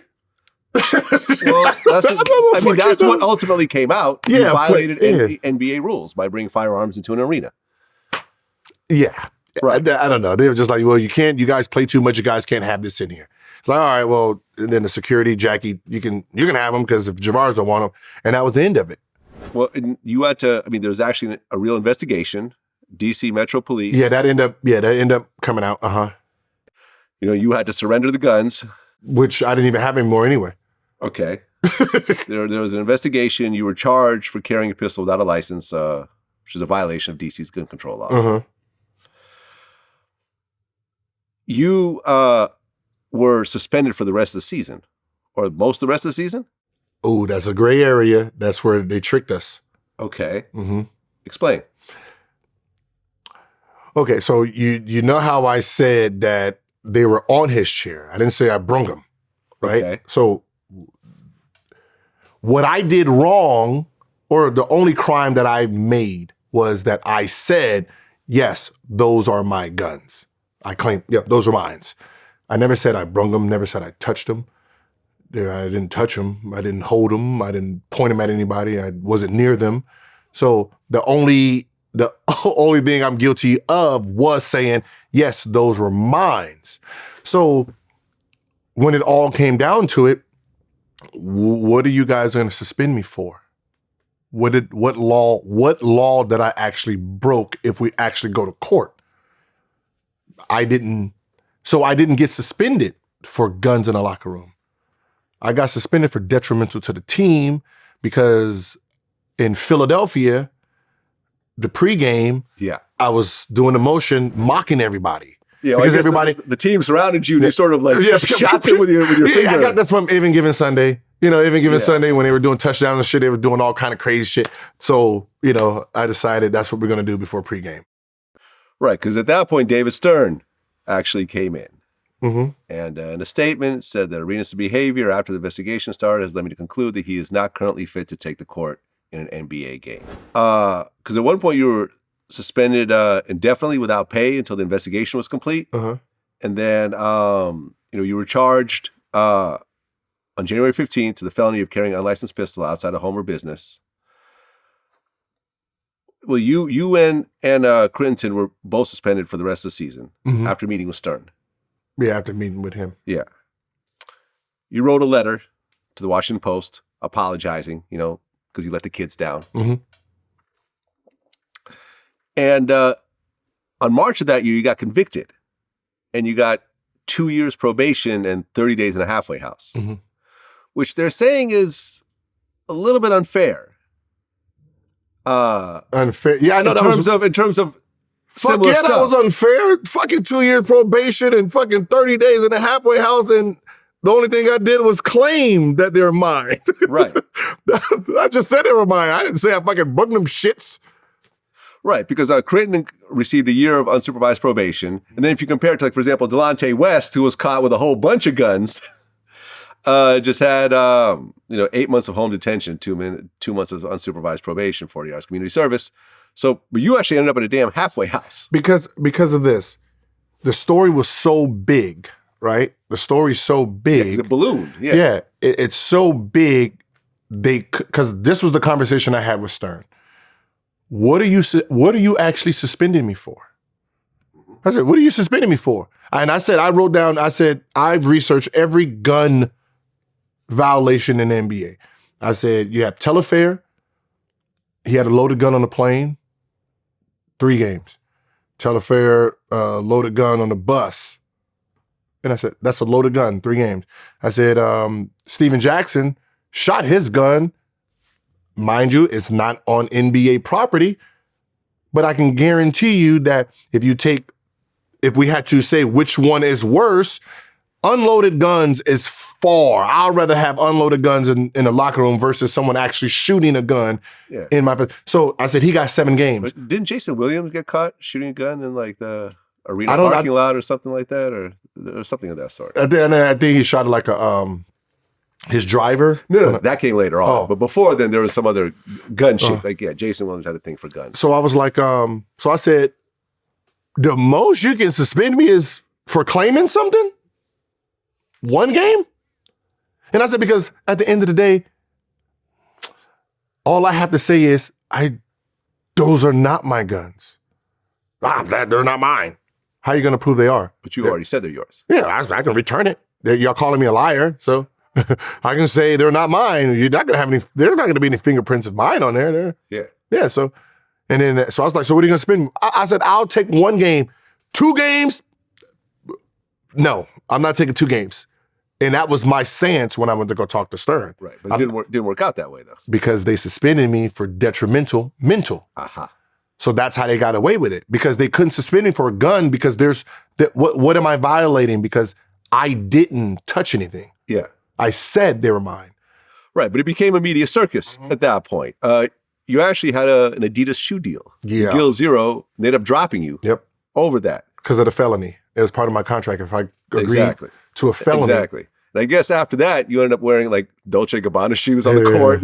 You just lost, you just I just wore all the shoes I've ever collected. Basically. Designer, whatever. And, like rappers started name dropping you in songs. Rick Ross and I'm a Boss said, better check the stats we feel in arenas. I got the Gats, Gilbert Arenas. 2 Chainz said, Patron Margaritas, double for my Divas. I think Jay-Z was first. I bring all my guns to work, Gilbert Arenas. Yeah. What did Jay-Z say? It was that song with Dr. Dre, Detox. Hold on a second. Let me look this up. Under Pressure? Yep. Hold on. Oh, here we go. All these little haters got me back with the Nina. Got me bringing guns to work. Gilbert Arenas. Yeah. Jay-Z quoted you. Yeah. Okay, there you go. So I was like, I was a rock star, Right. Well, I'm suspended. Unfortunately, Crittenton had the rest of his story ended up becoming very sad. Mm-hmm. So Crittenton, at that point, was that the end of his career after that situation? Yeah, I to be honest, I think he got more of a bad. He got a bad. His wasn't fair because you got to remember we didn't get. He brought a loaded gun. Okay, but you got to we got to rewind a little bit because when they came out with the story, you got to remember there was no gun from him. It was me pulled a gun on a team. You remember that was the big headline. Gilbert Arenas pulled a gun on a teammate. That's what the media thing was about. Right. So how it was pushed is Gilbert pulled a gun on a teammate. The other teammate didn't have a gun. He didn't do anything. So when they realized there's another gun, he had the gun, and it could have been the other way. I'm not saying if it was other. I'm just saying it could have been the other way. They really looked down upon him because I think the goal was to get rid of my contract. So the fact that it wasn't how it was painted, it kind of left a bad taste in everyone's mouth. So they kind of like blackballed him because I got suspended for detrimental. You got to remember what I'm getting suspended for, detrimental to the team because of my actions. Well, he's not doing anything. So what is he being suspended for? So they just looped him in with me. And then what? They kicked him off the team after that? Yeah. So basically. Okay. Well, because a year later, November 2011, Crittenton was charged with murder in connection with the shooting of Julian Jones, who was a 22-year-old mother of 4 in Atlanta. According to reports, this woman was not the intended target. Someone, I guess, had robbed him back in April. During the shooting, this woman got shot in the leg and then ended up dying during surgery. He was arrested, released on bond. Then he was indicted. They're saying that he allegedly joined the Crips after signing with the Lakers. And that there was another shooting that happened, in retaliation of that over, shooting of some Bloods. Ultimately, while out on bond on murder charges, he was arrested, for an indictment with 13 other people, accused of selling kilos of cocaine and hundreds of pounds of marijuana. And ultimately, he ended up pleading out to 23 years in prison. Did you have any communication with him after all this started happening? Yes, I do. Really? I do have communications with him. To this day? Yeah. You talked to him in prison? Yes. To this day. What does he tell you his side of the story is? It's so funny. We don't really... So our relationship was big brother, little brother from the beginning. From the beginning, from when he tried out for the Wizards, he tore through his shoes. And I took mine off and said, yo, keep fucking cooking the motherfuckers, right? So, but he ended up getting drafted to the Lakers and then eventually got him. So when he came to the team, we have this, connection. So every road trip, he'd come to my room, we'll watch film, order room service. And I told him, listen, if, you're trying to impress some girls or whatever, just order the food or wine or whatever, roses, just charge it to my room. So that was my guy. The reason I can challenge him is because we were so close. Yeah.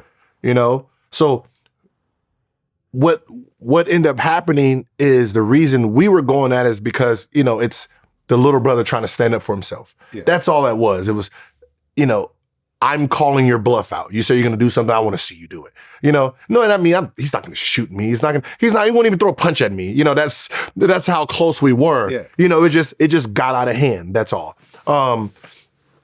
So I remember when the DA came and they wanted me to be a witness, a character witness. Mm-hmm. And I said, well, if you're going off of the gun incident, I'm going to be a bad witness for you. Because that is my little brother. Like what you're talking about, that's not, like, he's a good kid. You know, yeah, he got people in his ear that's pushing him other ways, but I can't tell you that side of him because I don't know that side. All I can tell you, he worked hard, he studied film, he's a good kid. So I'm going to be a bad, witness. I know what the media is telling you, that we these enemies, but no, he's a good dude. So that's all I can tell you. So I'm pretty sure you don't want me on the stand. You know what I mean? Yeah. So eventually they stopped calling. So when we talk, we just talk about sports. Yeah. Like, he's like, yeah, I'm coming home. Like, I asked him about the story or what happened. And, he was like, the guy used the girl as a shield. Oh. Wow. Okay. The guy used the girl as a shield. From there, we just,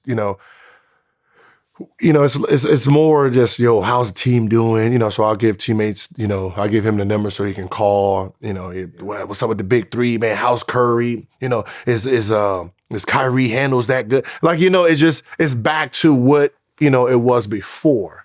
Yeah, man, sad situation. Yeah, sad situation. I mean, it's like, yeah, you're getting involved in shit you really shouldn't be getting involved with. A woman gets hit. Her 4 kids got to grow up without a mother. And, here you are, this NBA star, now in prison. Yes, when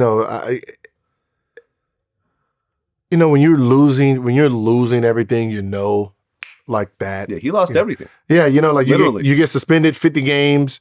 You know what I mean? You're on your contract year. Nobody wants to touch you. Everything just snowballed. That's why I said he got the worst shake of it. Yeah. Because even with the halfway house with me, I wasn't in no fucking halfway house like that. Like, I was home half the time. I just slept there. You know what I mean? So I mean, come on, it's DC. Like, it's DC.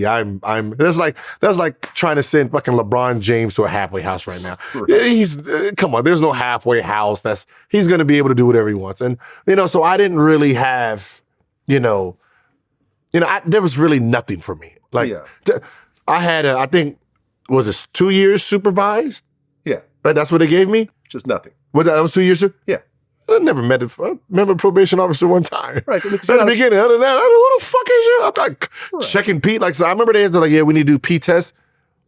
I said, I'm in here for, like, guns. I'm not in here for drugs. What the fuck is wrong with you? I'm an athlete. I don't do drugs. I'm not fucking taking your piss test every month. You think I'm going to come from Chicago or Miami here to take some fucking pee test? No, you better come up there. And then they were like, just stay out of trouble. All right. Because you're not a criminal. Deal. Yeah, just stay out of trouble. Good. I like that deal. I like my probation officer. Yeah. Back in 2002, you meet Laura Govan. I guess you were playing for the Warriors, and she was in the PR department for the Kings. You guys ended up having 4 kids, but at one point things started to go kind of left. Right? You kick her out of your house all the time. Yeah. And I guess it first started in terms of like when it started to hit VladTV's radar, was that I guess you sold her $1 million engagement ring. And I guess you said that she was wearing a fake ring the whole time when you kept the real ring. I was smart, baby. Out in the safe. She sued you over that. And what happened with that lawsuit? She lost. Listen. I'm the Mayweather of that court shit. You know what I mean? She lost every battle. Right, because it keeps going. At one point, you put a cinder block through her Mercedes, which is actually your Mercedes that you bought. And I guess you went on the internet, you said, TMZ will be posting this tomorrow. I'm going to break the shit before they do. In March 2014, she came to my Calabasas house and broke every single window. So I decided to show her that I'll break my own shit before she does. Yes, TMZ, both cars are mine under my name. When someone breaks 34 windows, it's do you, Brody. But when you toss your number 3 monitor computer in the pool, you're like, hell motherfucking nah. So that yeah, because I fucked my Netflix up and I couldn't watch Netflix. Yeah, you could. I guess it was all over Netflix. Yeah. Okay. And then, Okay, so go ahead. what ends up happening is we break up, Yeah. right? I buy a house, the house she wanted, but she don't know I bought it. Okay. So we broken up and I'm living in this house that she doesn't know I'm living in. So I guess when she got wind of it, that's when she came over and started destroying shit. Right. And I guess at one point, she told the media that you slept with her sister, you gave her multiple STDs. I guess, was that when she claimed that Drea's baby was yours or something like that? And you filed a $3 million defamation lawsuit against her. Fuck yeah. The mother of your 4 children. Fuck that. Shit, crazy as shit. Trying to mess up my pussy action on her. No. So you went on the internet, you said, all my ex had to do was apologize and tell the public she lied about me fathering Drea's son.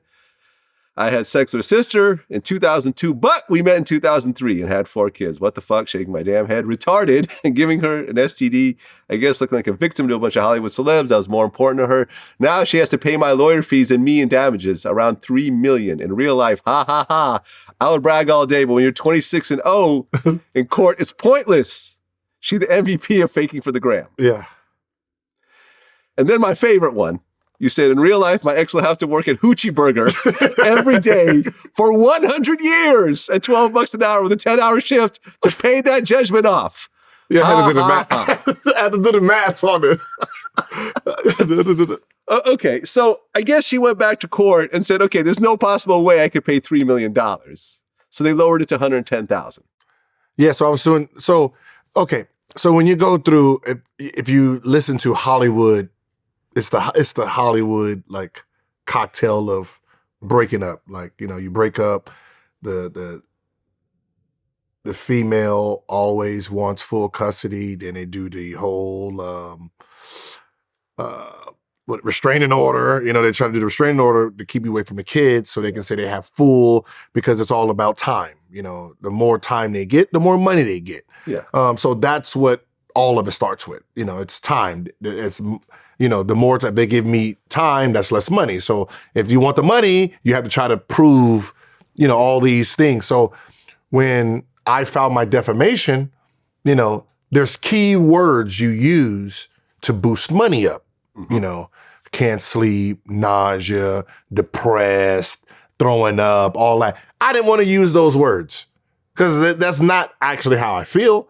You know, it's, you know, I don't feel that way. So I'm not going to lie and try to use words that just really doesn't fit.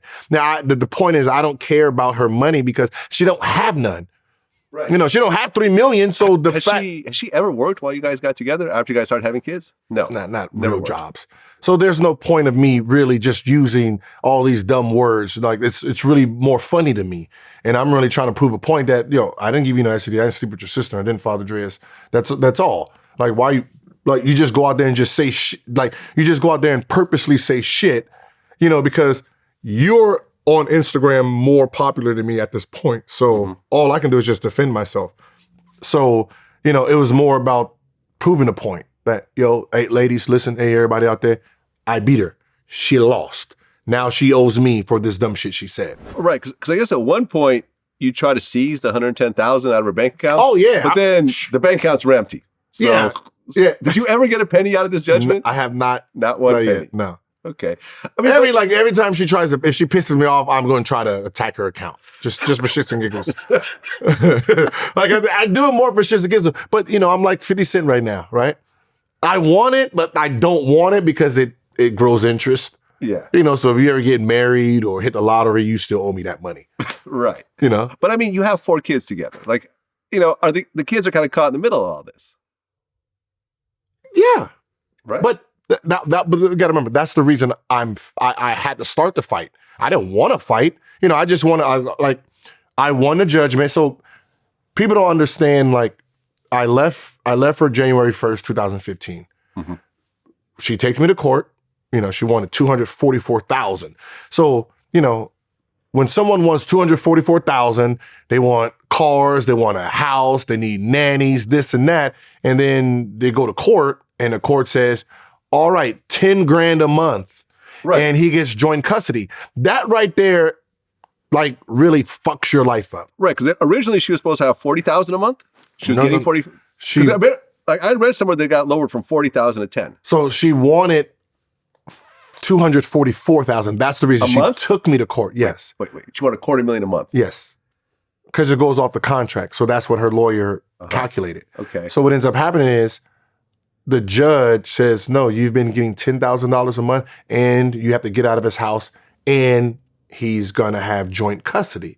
So right there, you want full, you want 244, and the judge says, boom. Joint custody, 10,000.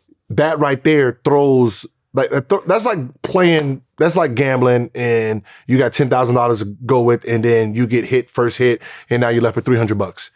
Right? You're supposed to leave the casino, but of course you're just going to keep fighting. Yeah. Right? So from there, that's when the drama started after I got custody.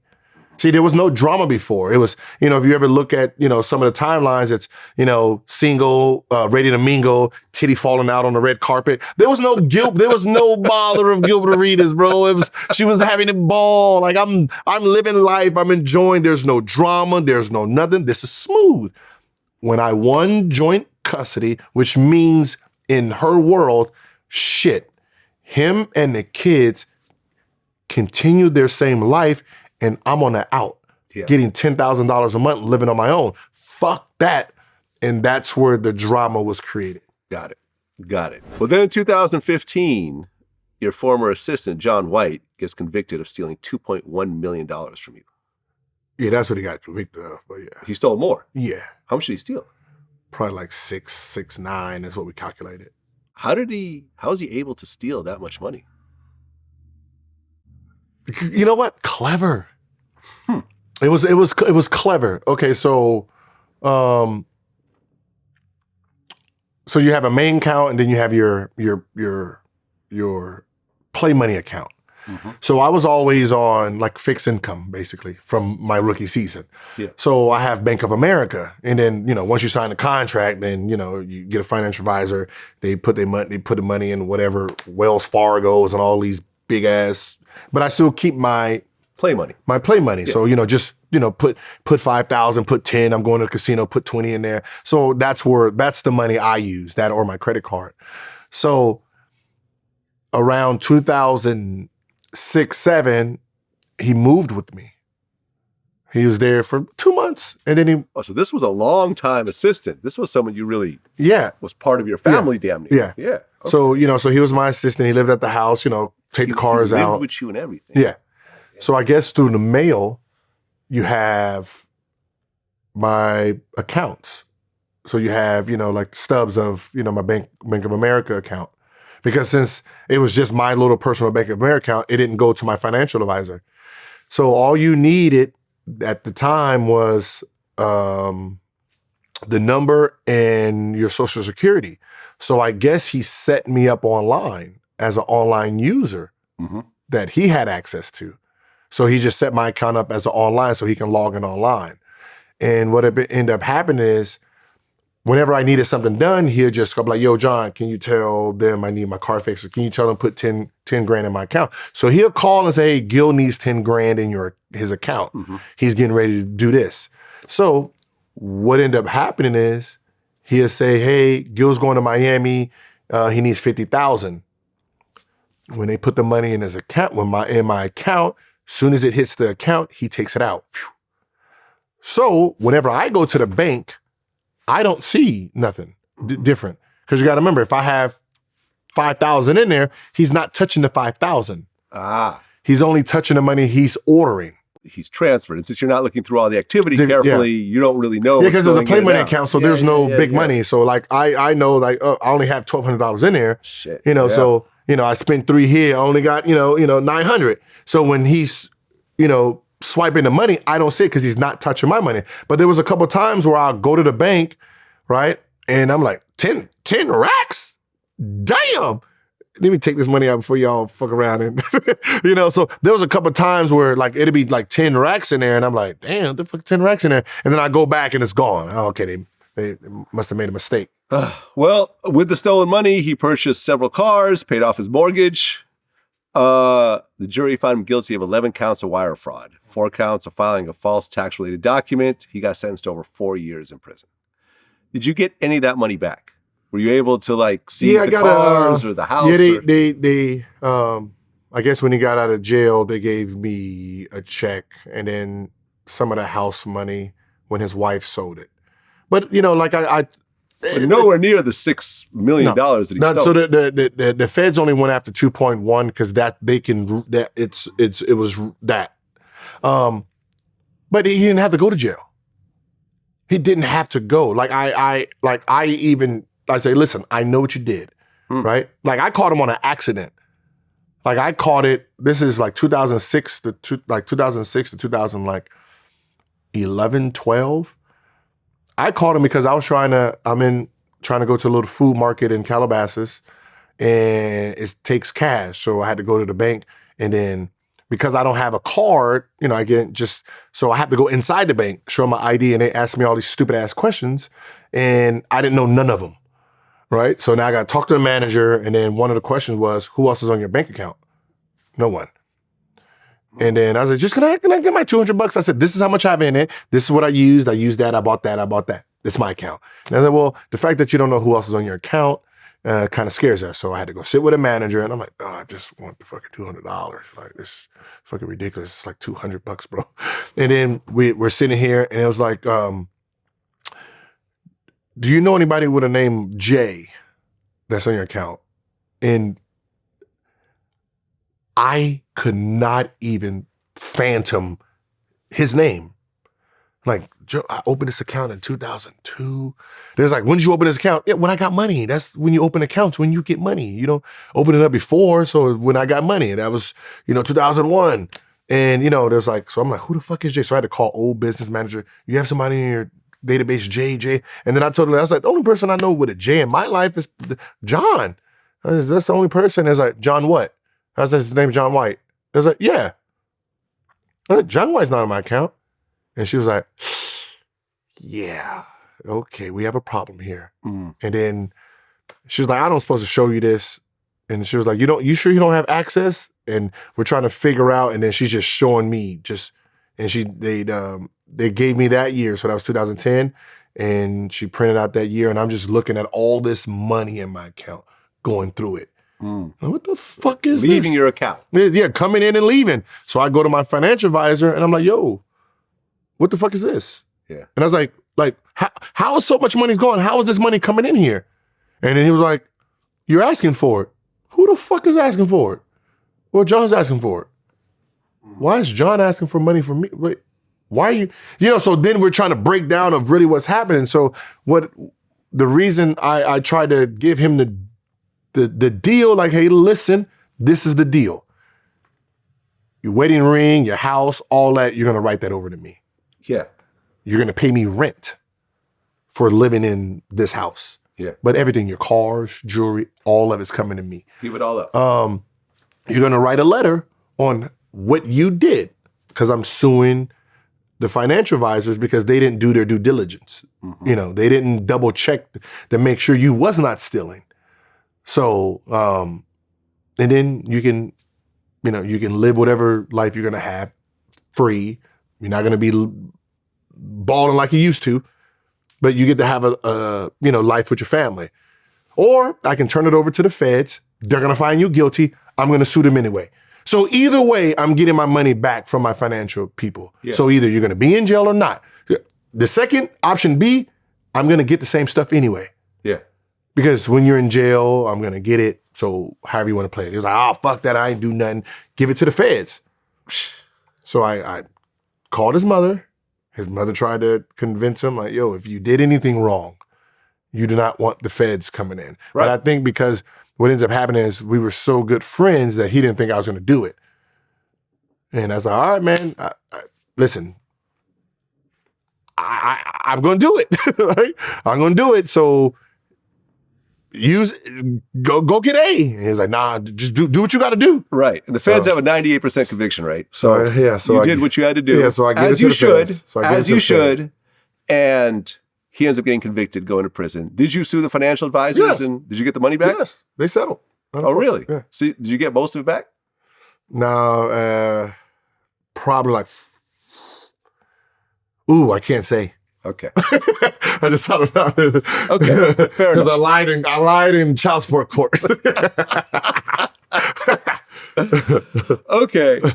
I believe that same year, that's when the Matt Barnes, Derek Fisher fight happened.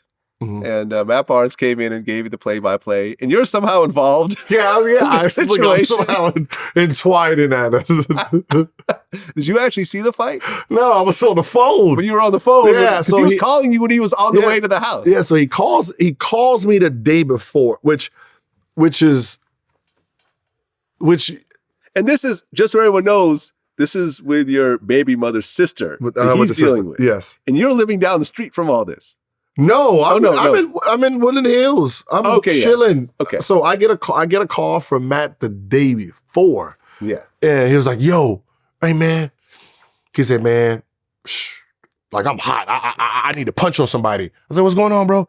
He was like, man, you know, her Bluetooth kicked on and fucking Derek Fisher's voice, and I can hear him talking. I was like, Derek Fisher? Yeah, Derek Fisher. And so I'm like, okay, he's with Grizzlies. He's in Memphis. So my mind says he's in Memphis because training camp just started. Mm-hmm. So I'm thinking, oh, the boys went out there for training camp, blah, blah, blah. All right, cool. That's what's up. And then the next day I'm at Wingstop getting some wings. And then he was like, hey man, meet me in Redondo. All right. Wait, what? What do you mean Redondo? Yeah, man. Derek Fisher's at the house. I'm heading over there. Wait, huh? What do you mean? Wait, what? Wait, why are you here? Aren't you in training camp? It's like, yeah, we're in training camp. I'm in Santa Barbara though. Oh, you have training camp in Santa Barbara. It's an hour and a half away. Yeah. Oh, that makes sense. Wait, why is Derek Fisher? Is he the coach of the Knicks? He said, I don't know why that motherfucker's here, but God sent him to me and I'm going to deliver. So he was like, meet me in Redondo. And I'm like, all right. Cause he said, just in case I need to get bailed out. So I'm like, I'm trying to yo, this is a bad idea. Right? So I'm like, hey, you want some wings? I'm at the wing stop. I can get you some lemon pepper, some spicy hot. Like I'm trying to throw him off a little bit. I was like, no, man, fuck all that, man. Just meet me in Redondo. Like, all right. So he hangs up. I was like, why the fuck are they? And then I remember her brother saying, yo, earlier today, hey, come to Redondo. We're having a little powwow. We're gonna have a little powwow, little get together.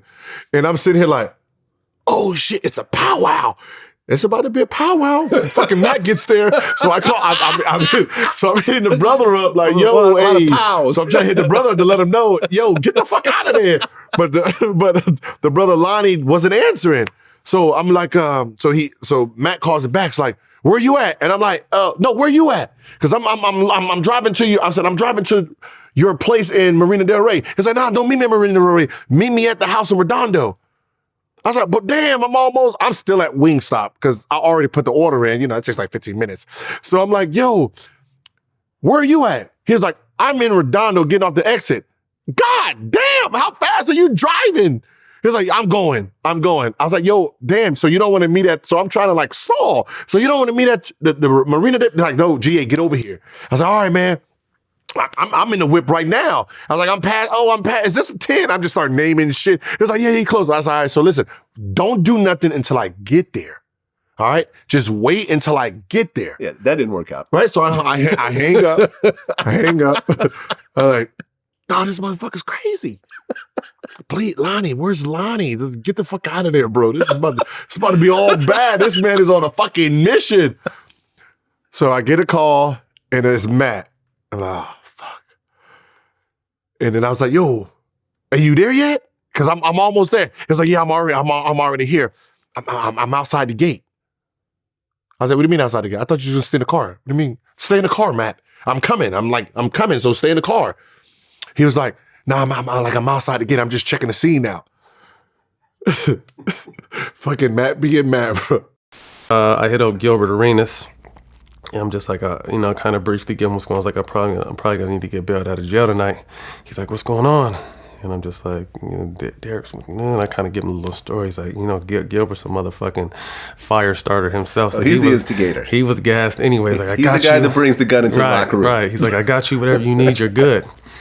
So I end up getting to the house, and I give him my keys back by this time, so the front door's locked. And I hear people in the backyard, and I smell the fire pit. So I hop the fence, and it's crazy too. Like I'm in a hoodie and in my beanie, and I'm walking along the side of the fence. And then this is probably 10 o'clock at night by now. So you walk down the side of the house, and then the backyard opens up a little bit. And as soon as I turn into the backyard, I see Derek with his arm around Gloria. So I just fire on him, stuck him. Well, I guess you jumped over the gate. Yeah, I jumped over the back fence because it was locked. Right, because Gilbert Arenas, I guess, did an Instagram post about it. Yeah, There was no play-by-play. There was nobody stopped. Like there was no. I was on another planet that night. So I end up walking in there, and then the first people I see are Gloria and Derek. So I turn the corner, take off on him. Everybody starts screaming, and she had people over, a bunch of people over. So I hit him. He falls into the sliding glass door. Okay, so you actually punch him in the face, Yeah, and you connect. Okay. And hit him and knock him into the sliding glass door. And then I'm jumped on by like 3 or 4 dudes. Everyone's screaming. All the girls are telling me to stop, Matt, stop, Matt. And I get these motherfuckers off my toe. Whoever gets in my way is getting hands. So I get into the house, and we get around this little island, and we're kind of playing Tom and Jerry. Him, no, we need to talk. We need to do this. Like, no, we don't need to do this. Everybody's screaming like, fuck that. You had your chance to talk to me, bro. Like, we fighting.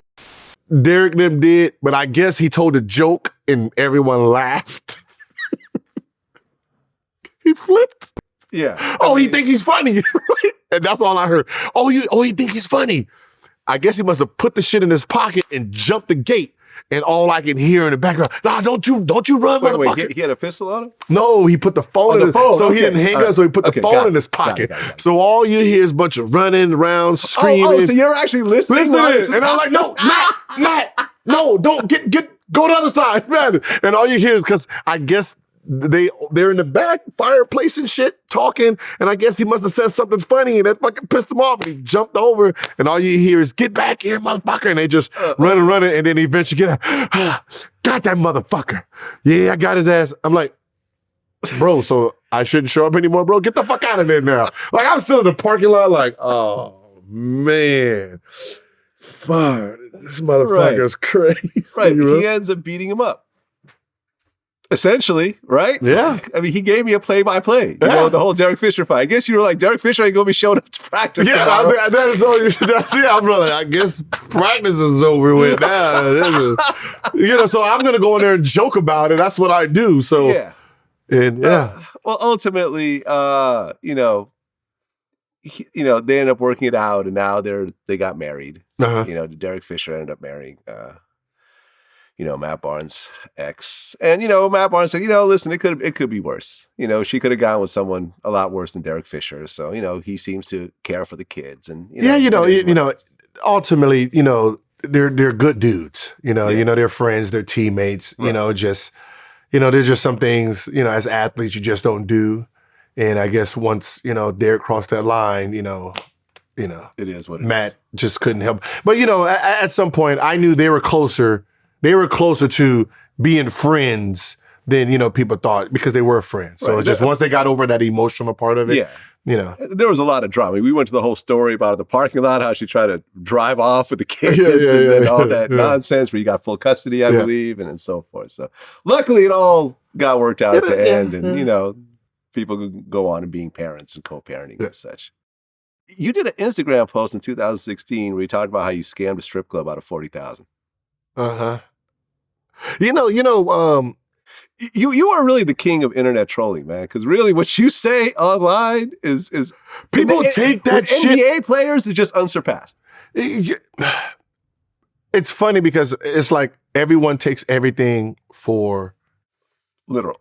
They take it literal, right? Because what you said is, I'll go to the strip club, order $80,000 worth of ones, throw about $40,000 to strippers, sneak the rest out of the club, have one of my teammates sign that bill, wake up the next day, call American Express, say my card was stolen at the strip club last night, and these charges ain't mine.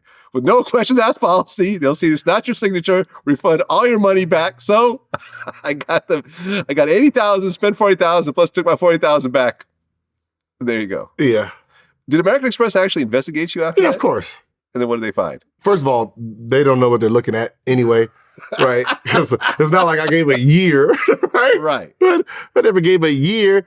And it was just, to be honest, I was lying. It was just There you go. hypotheticals. Hypothetical. Like that's you can technically do that.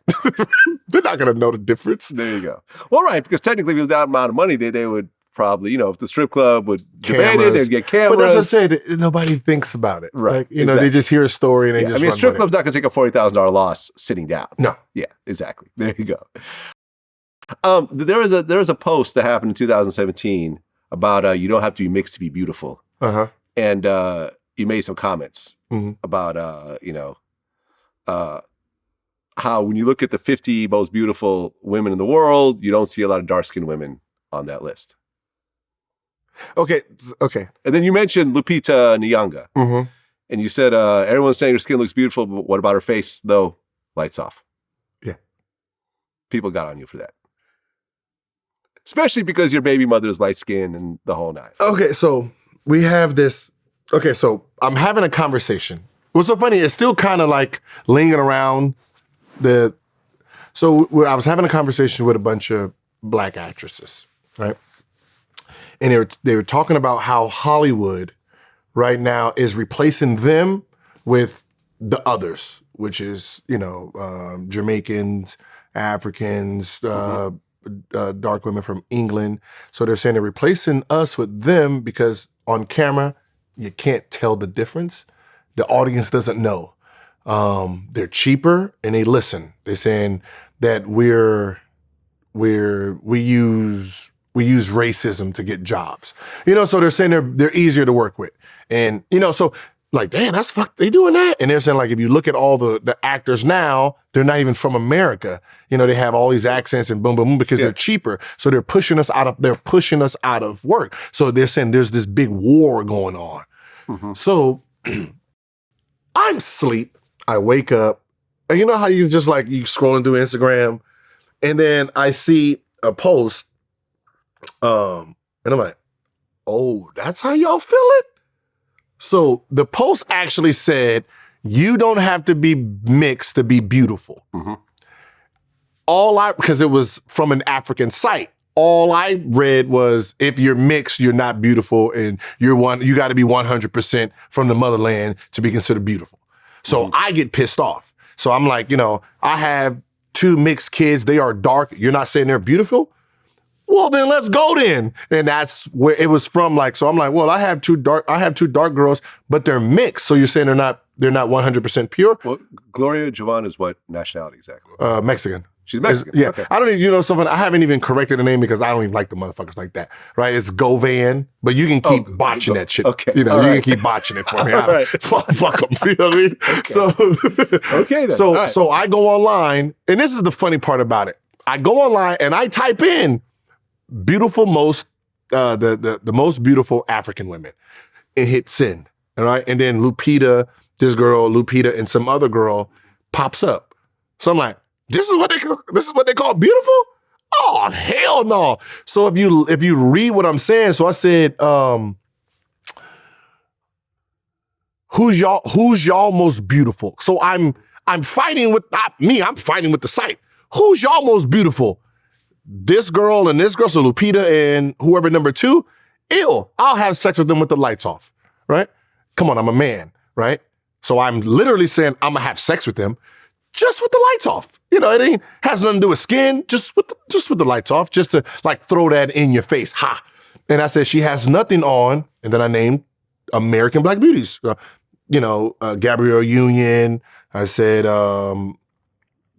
Kelly Rowland, I said Kerry Washington, Serena Williams. She has nothing on them, right? So I'm naming beautiful Black women. So how is your African in front of them? She has nothing on them. That was the start, right? That's how I'm actually arguing. But it turned into something else. Because black women don't separate nationalities like everyone else does. Okay. So, Black America, if you're Jamaican, if you're this, you're that, you're considered Black America, even though they don't consider themselves Black America. If you ask an African, what's your nationality? I'm African. Yeah, Nigerian. You're not Black? Oh, hell no. Like, it's one of, if I say, hey, what are you? If you're white, if you're Jewish, you're gonna say what you are. You're not gonna say I'm Caucasian, right? You know, like so. true, yeah. But black people with the same this color We'll say black. will say they're black. They're part of black. But you know, you tell someone who's from Poland or Russian, he's not gonna say he's Caucasian. You know, so we separate. We only try to connect whole. So true. when I made the disrespectful comment, black women Swarmed me. Yeah. Yeah. And I'm like, well, technically, whoever the blackest person is, whatever culture that is, they have black. After that, it goes down if you go by and I put up a color grid. But see, that's what I said, because it was an African site, they didn't do all that. Yeah. So I put up a color grid and I said, all right, listen, black, that's this culture. Chocolate, that's this culture. America, listen, we're considered brown. We're brown. We're mixed in, so we're not. So this has nothing to do with us. I'm attacking them, but you know, once they came at me, all I can do is say fuck it and just double down. Yeah. And then that's when you read, what about her face? Yuck. Yeah. 2019, when talking about how Tristan was cheating on Chloe with Jordan Woods. Well, that panned out to be very, very true right now. Well, when talking about Chloe, you said she used to worry about her pussy skills. If every dude that she dated cheated, her pussy is trash. You know how horrible your pussy is for this dude to be fucking a 22-year-old? She's only been using her pussy for a few years. She ain't even a professional fucker yet. And he would rather deal with C-vagina. He didn't even cheat on you with the LeBron type of talent veteran. He went for Trae Young. Exciting but no playoff experience. Yeah, I was wild. You were a wild boy. And, you know, you fast forward 2021, Tristan just had a baby with a whole other girl. That's what I said, it kept getting better, right? It kept getting better. Tristan's funny. Like, I don't know. He's like, that's a post that aged well. Yeah, actually, that one did age well. That aged well. Quite honestly. I'm a troll. Like you are a troll. I'm a troll. I use the internet just to be a comedian. It's just so much. It works. Yeah, so much things going on in this world. It's Definitely just, you know, I just want to be funny. Right. Last year you won $300,000 in the lotto. I'm sure that pissed off everyone with your rich ass. Yeah. They hate, you know, when you just find a way to get checks and just. Yeah, I'm sure it's very annoying for all the hardworking people out there that have been playing the lotto for 38 years and have won $100. Well, at one point, Dennis Rodman, in an interview, said he would have locked up LeBron James if he was in the NBA today. Mm-hmm. He said, fuck yeah, I would have locked his ass up. LeBron is so easy to play. He's so fucking easy to play. You don't have any moves. Only move he has, streak down line. He ain't got no moves. Where's he going? Where's he going that quick? You responded. Dennis Rodman, 6'7", 210-pound guy, wouldn't be stopping LeBron James. He's a point guard. You were great defending people back in the basket. He's going downhill. Your brute strength has no bearing on downhill guards. The hand check worked because the guard wasn't a scorer. He was a setup guy. So he's sitting there with his back to the basket, trying to get this offense and get to the big man down low. So it's easy to just hand check a guy who's not moving anywhere. Mm-hmm. I actually brought this up with John Sally, who's a good friend of mine, is a regular guest on the show. He had a very interesting answer because John played with Dennis Rodman on the same team. This is what John Sally said. Gilbert Arenas did an interview recently where he explained why Dennis Rodman couldn't guard LeBron James. Now, this referenced an interview from 2019 where Rodman said he would have locked up LeBron on the court if they were in the NBA together. He said, fuck yeah, I would have locked his ass up.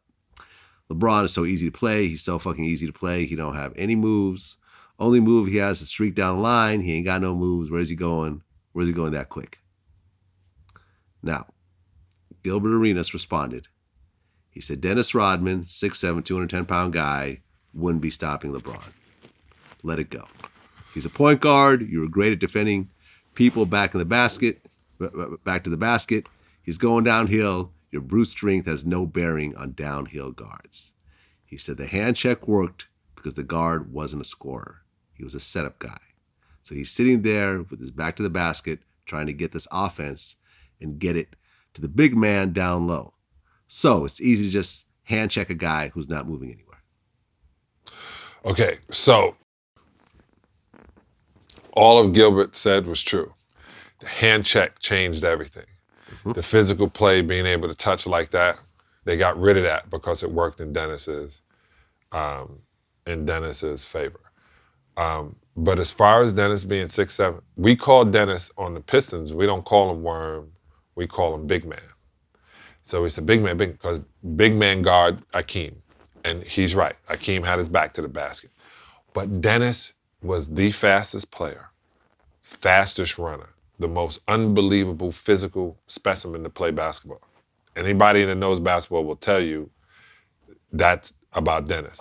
And Dennis in his prime, there's never been anybody like LeBron. I say that. There's been Bernard King, who is the closest I've seen LeBron get to. It's been Magic Johnson being able to dribble and pass and see the floor and get his teammates involved. There's been Kobe Bryant with a laser focus. There's a Michael Jordan who took everything he could from Dr. J and all the people he watched. But LeBron is all of them. And the difference is, D-Rod, the referees or the NBA has changed its way. They're not caring about the defense. They want more points, because our sport now, this NBA sport, is focused to international play, not the down, dirty, East Coast is physical and the West Coast is finesse. That mentality of what the NBA used to be is no longer.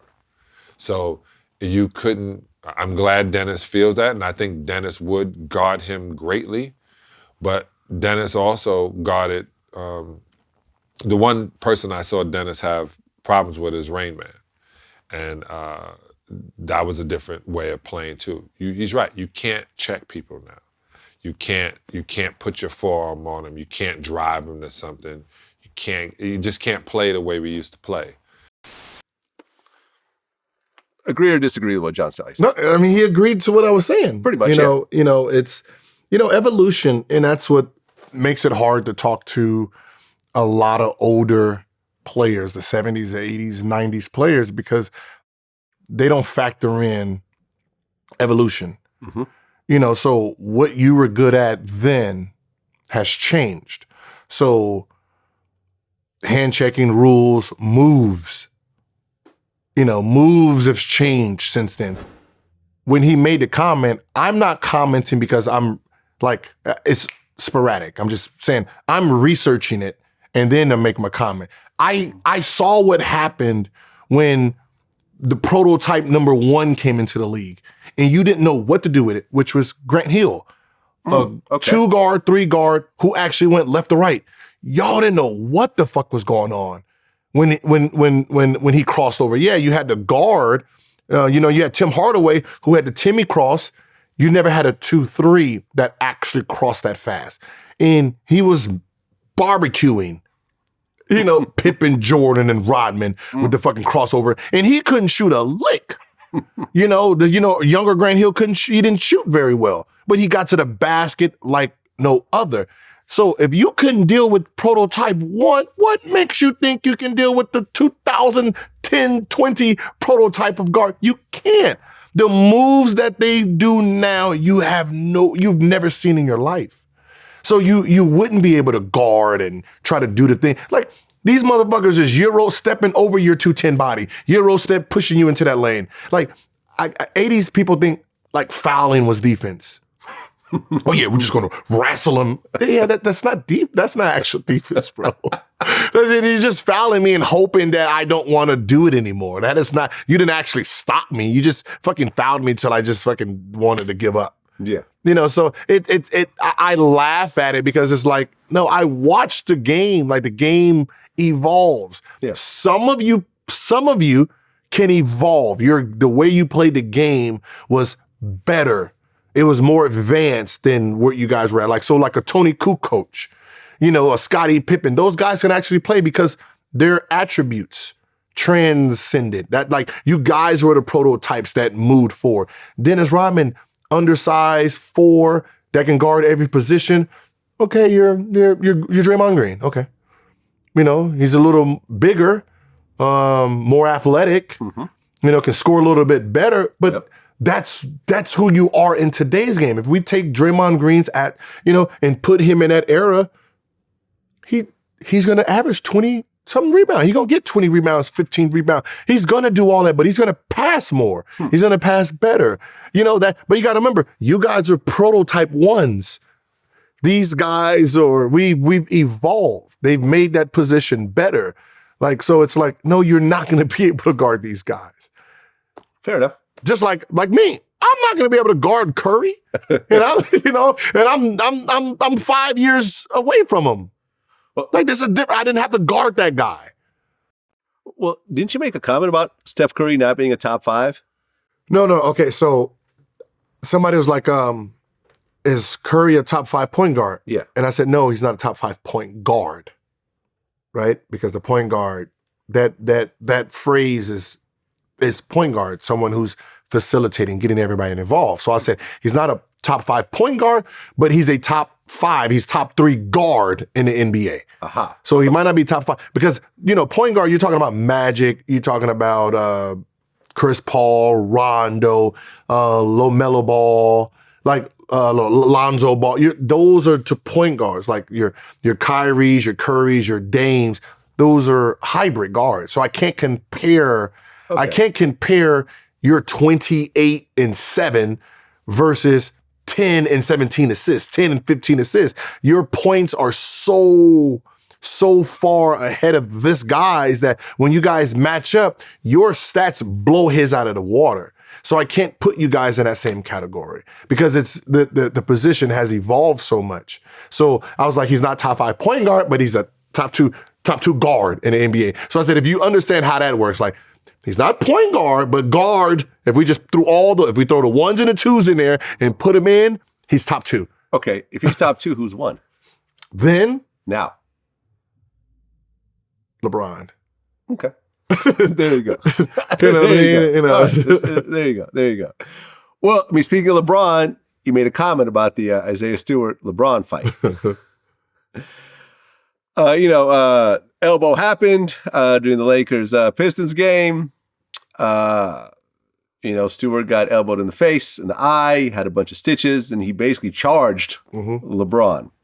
You made an IG post when you talk about Stewart. You said, "Pack all your shit up, your winter coats, the boots, because you're about to be traded to Budapest somewhere because you can't charge the king like that on TV.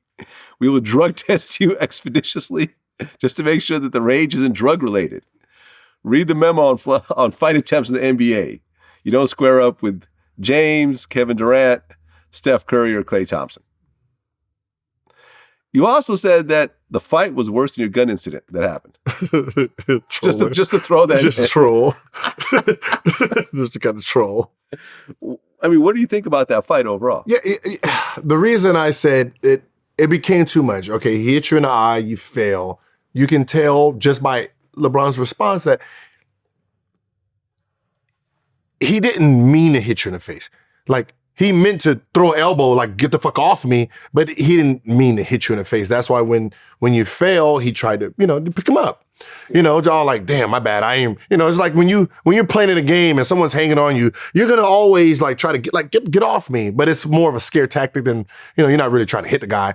But he hit him. So he's like trying to so right there it lets you know he's not being an aggressor. He fucked up. He's not trying to be an aggressor. And, Stewart, the more that people tried to hold him back, it's like the more emotional he got. To the point where it's like, well, it's not like LeBron is like, nah, fuck, let's fight. It's not one of those. It's just like, my bad. I'm sitting in the back. I'm, checking, making sure my wristbands is, my wristbands is working well, Right, because LeBron historically has not been a dirty player. No.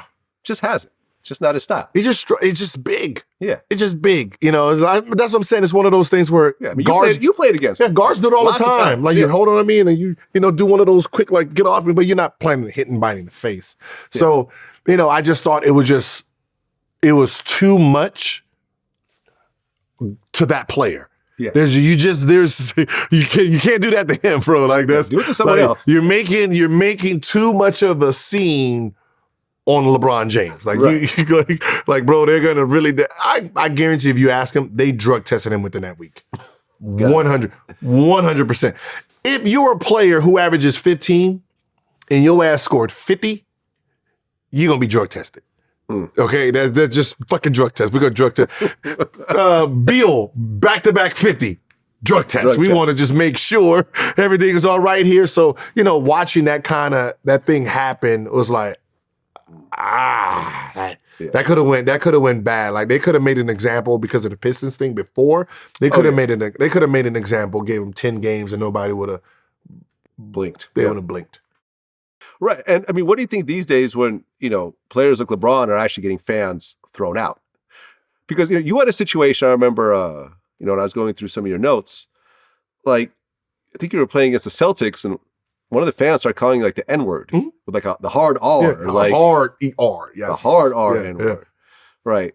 Has that happened a lot during the course of you playing? Yeah. I mean, fans is fans. As athletes, you got to remember we have two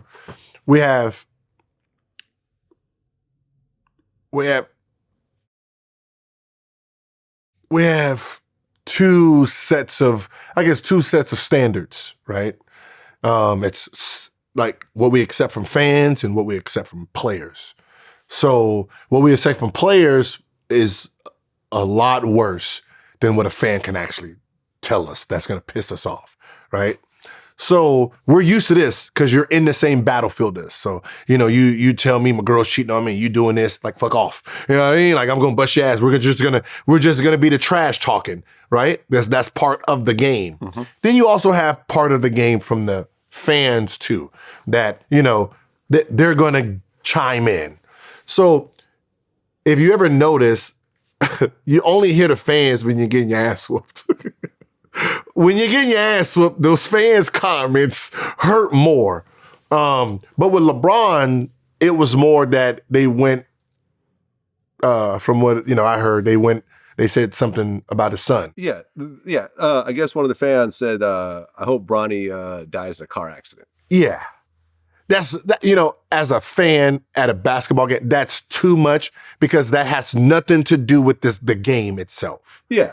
Yeah, you know what I mean? I mean, trolling is trolling. Like I remember, when PJ Washington was playing recently, all the fans, started chanting, Brittany Renner, Brittany Renner. But that's part of the game. That's part of the game. That's part of the game. You're trolling him over his baby mother. But to say your son's gonna die in a car, I hope your son dies in a car accident. Yeah, that's where like if out of all the ones I've ever heard, that is the one you get kicked out of the game for. Everyone else, like, yeah, that's part of the game. You suck. You suck real bad right now. Like, yeah, you fucking stunk it up. You're down 20 and like come on, you're down 20 and you can hear somebody in the 12th row saying something bad about you. Yeah, it's. Yeah. I mean, listen, I've interviewed Ron Artest. I mean, we broke down the whole, Malice in the Palace situation, but then they were actually throwing things out. I felt bad. I actually felt bad. Like when you watch it, I felt bad because he got the worst of the suspension, and technically he didn't do nothing. I can't change who I am. Yeah. I can't change the fact that, I had to grow up in survival mode. And then when I get older, if you put me in a situation where I got to survive, I will. It was a time, it happened. It was something that you wish it didn't happen because you lost a lot of money, but you put yourself in anybody put themselves in a situation, they probably would have done the same thing. It was unfortunate, but what do you think really triggered it going over the top the way it did? Because fights happen. What do you think triggered it? I don't know. I don't know. I don't know either. If you don't know, I don't know. If you don't know, I don't know. If you don't know, I don't know. Right, because then even the fans started getting involved in it and everything. It was. If nobody knows what happened, then I don't know what happened. I ain't gonna lie. He punched out a few people that day. Did he? Yeah. You got to remember, he went to swing and got grabbed. You got to remember. So he never connected with anyone? No, so he runs up. And I saw him punch him in the face. We got to remember, once he runs up, he gets the swing. He got grabbed first. And while he got grabbed, they threw the water in his face, and then he reacts. Yeah. So his is all reaction. Yeah. Everyone else wasn't. Yeah, but he's the one with most to lose on there. You know what I mean? Because listen, but we're all men at the end of the day. Because I watched it, and it really told me a lot about Ron. One, he wasn't an alpha male. Really? Yeah, he was scared of the alpha male. You can hear it. Like, I was scared of Jermaine O'Neal, and I didn't want to be on that team anymore. Like, you can hear, like, you just listen to him. Like, yes, Ron was a tough guy. He protects his space. Yeah. I mean, he's also had serious mental issues. Yeah, but which, I mean, he thanked, after, winning the finals with the Lakers, he shouted out his therapist. Yeah. But as I was saying, but what alpha male will say they have a therapist? Right? No, none. So if you just listen to him, you got to remember, he was a tough guy. Then they had Jermaine O'Neal, and he's like, oh, Jermaine O'Neal is scary. Then Steven Jackson comes, oh, Steven Jackson's scary. These guys are crazy. Like, no alpha male tells you that someone else is crazy. Okay. So it was one of those that, like, I'm watching, like, I watched it first for the story, then I watched it for character. Yeah. And I'm watching, like, the alpha males were Steven Jackson and O'Neal, because he felt so comfortable that they had his back. Yeah. That he can lay on a scoreboard and don't have to worry about getting touched because he knows the pit bulls are out there. That's how I watched it. It was like, dang. And now I feel sorry because he got painted as this evil guy, and he's technically the chihuahua out of the group. Yeah, man. And look, I mean, shit has gotten out of hand. I mean, the whole Trae Young spitting incident. He got spit on by a fan. Mm-hmm. I mean, fans cross the line. Yeah, but unfortunately, but you and I realize this as public figures and, men with a lot of money, is that you have to act your wage, unfortunately, because we're the ones with everything to lose. Mm-hmm. This random person who's trying to get under your skin, who's trying to make you, lose your character and then sue you afterwards. That's really the game. Yeah. And you got to realize that game coming into this. Like, you know what I mean? Like, some random dude could spit in my face and I could punch him in the face and I'll be sued. The spit doesn't matter in the court of law. Well, you could have just walked away. Like, he wasn't threatening your life. Like, and this is the sad part, of being in this space. But then again, you're compensated for being in that space. But it's still, you don't ever penalize the person first. Action one. You got to remember, there's no action two if you actually stop action one from doing what action one does. So if the courts ever decide to say, hold on, wait, before we penalize the reactor, let's start penalizing the action. So you spit in his face, he punched you and you want to sue, you pay his legal fees, right? That right there stops everyone from trying to antagonize people. Yeah. I agree. It stops it. But now that, wait a minute, he spit in his face and he did this and the guy punched him, he got 50,000? Fuck yeah! Now they're purposely going out trying to get paid. Open season. Like I seen the, it was a Kevin Durant and who was it? In the DM going at each other. Is it Rappaport? Yeah. They were going at each other. Mike Rappaport, yeah. And Kevin Durant gets fined $50,000. For what? Having a fucking grown man conversation between two adults? That's a private conversation. That's what I'm saying. I mean, listen, I've interviewed Michael Rappaport.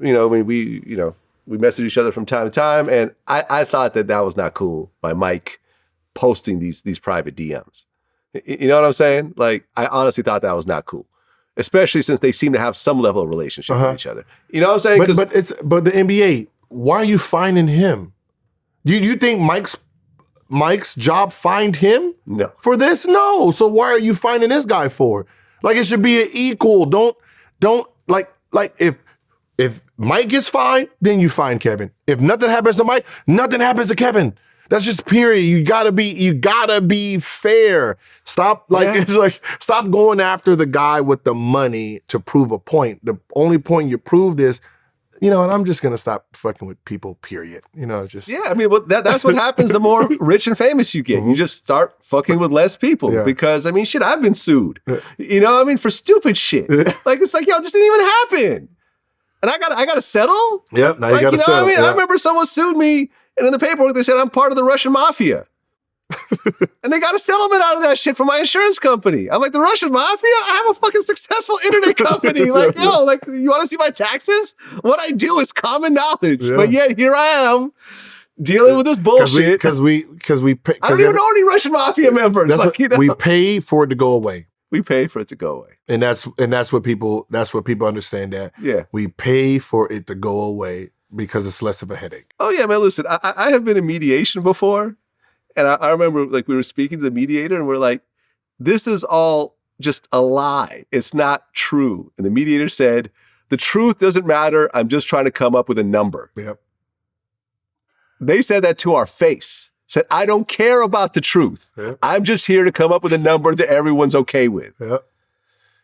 And that's how the legal system And that's works. how the legal system works. You know, and you know just as well as I do. Because That's you've how dealt the- with that same That's shit. how the legal system works. It has nothing to do with truth. nothing to do with innocence or truth. It's just what number are you willing to settle with for this to go away? Exactly. And when the person suing you who doesn't have a lot of money gets a lawyer on contingency who's going to take a percentage Yep. where they're not paying any legal fees, and you're sitting there going like, I'm $150,000 into this fucking lawsuit, and Yeah, we're not even just- starting with depositions yet. So what the fuck am I doing here? Yep. And then you got to pay for the then you know at the end you got to pay for your lawyer, their Their lawyer, and so, yeah. so it's and then if you prove they're lying and you countersue and win, just like in your situation, You win nothing. you won $3 million from your That you- baby mother that you can never collect. and that you've not got a penny for. It got lowered to $110,000. You still didn't get nothing Like for it. Trenton Thompson, I wanted to write on Instagram, bro. Don't even waste your time trying to put a gag order. That gag order is fucking meaningless because if that is your baby mama, she's gonna get child support. Yes. You can't sue her for child support. I mean, what'd you think when allegedly he sent her a message that basically said, hey, take the $75,000 for an abortion. You know, I'm about to be retired and you're going to get, you know, I believe he said you're going to get the child support of an unemployed man, which is a couple $100 a month. So just take the $75,000. In theory, what he's saying is actually correct. Yeah. But that's if he retires. Yeah. So like if he retires, then yeah, that makes sense. If he doesn't retire, keep the baby, get that pocket change until he retires. Because you know, especially if he lives in California, it's off of income being made, not income have. So Exactly. 7,500, 75,000. Yeah.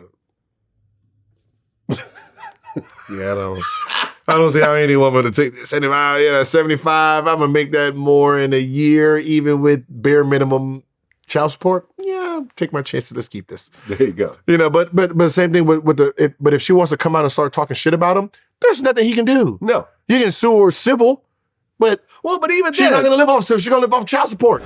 I interviewed Brittany Renner recently about the whole PJ Washington situation. You know, and to me, I was really like, I don't understand what you did wrong. I mean, y'all were together, you got pregnant. You know, I mean, it sounded like the baby was relatively planned. It didn't work out. Y'all went your separate ways. I don't know why you're being painted a villain. Because it's her. I guess because it's her. You know, just- but it's like, you know, but she's out doing interviews talking about all the details. She played this crazy voicemail that she left him and so forth. Again, may just be song lyrics and I was overreacting, but this was my initial response. I will air this bitch the fuck out. Delete the fucking tweet. You are a fucking psycho fucking path liar hypocrite. Delete the fucking tweet or I will fucking drag you, bitch. I don't recognize that woman in the voice text. And this is what you got to deal with as a public figure sometimes. Yeah, you got to deal with the person who you had a relationship with. They could do whatever they want. He can't sue me over that shit. He can't even sue her over that shit. Yeah, so that's what I said. He can put a gag. All he can do is put a gag in your order on- case, your ex lied on you, but it doesn't sound like Brittany's really lying. Like, But that's what I'm saying. He can put a gag order to not talk about the relationship. can he right? though? No. Yeah, You that's what I'm can, saying. but no, because you're going to win. Okay, so let's say you put a gag order on her, right? She can't talk about you. And then she goes to talk about you. You sue her. You win.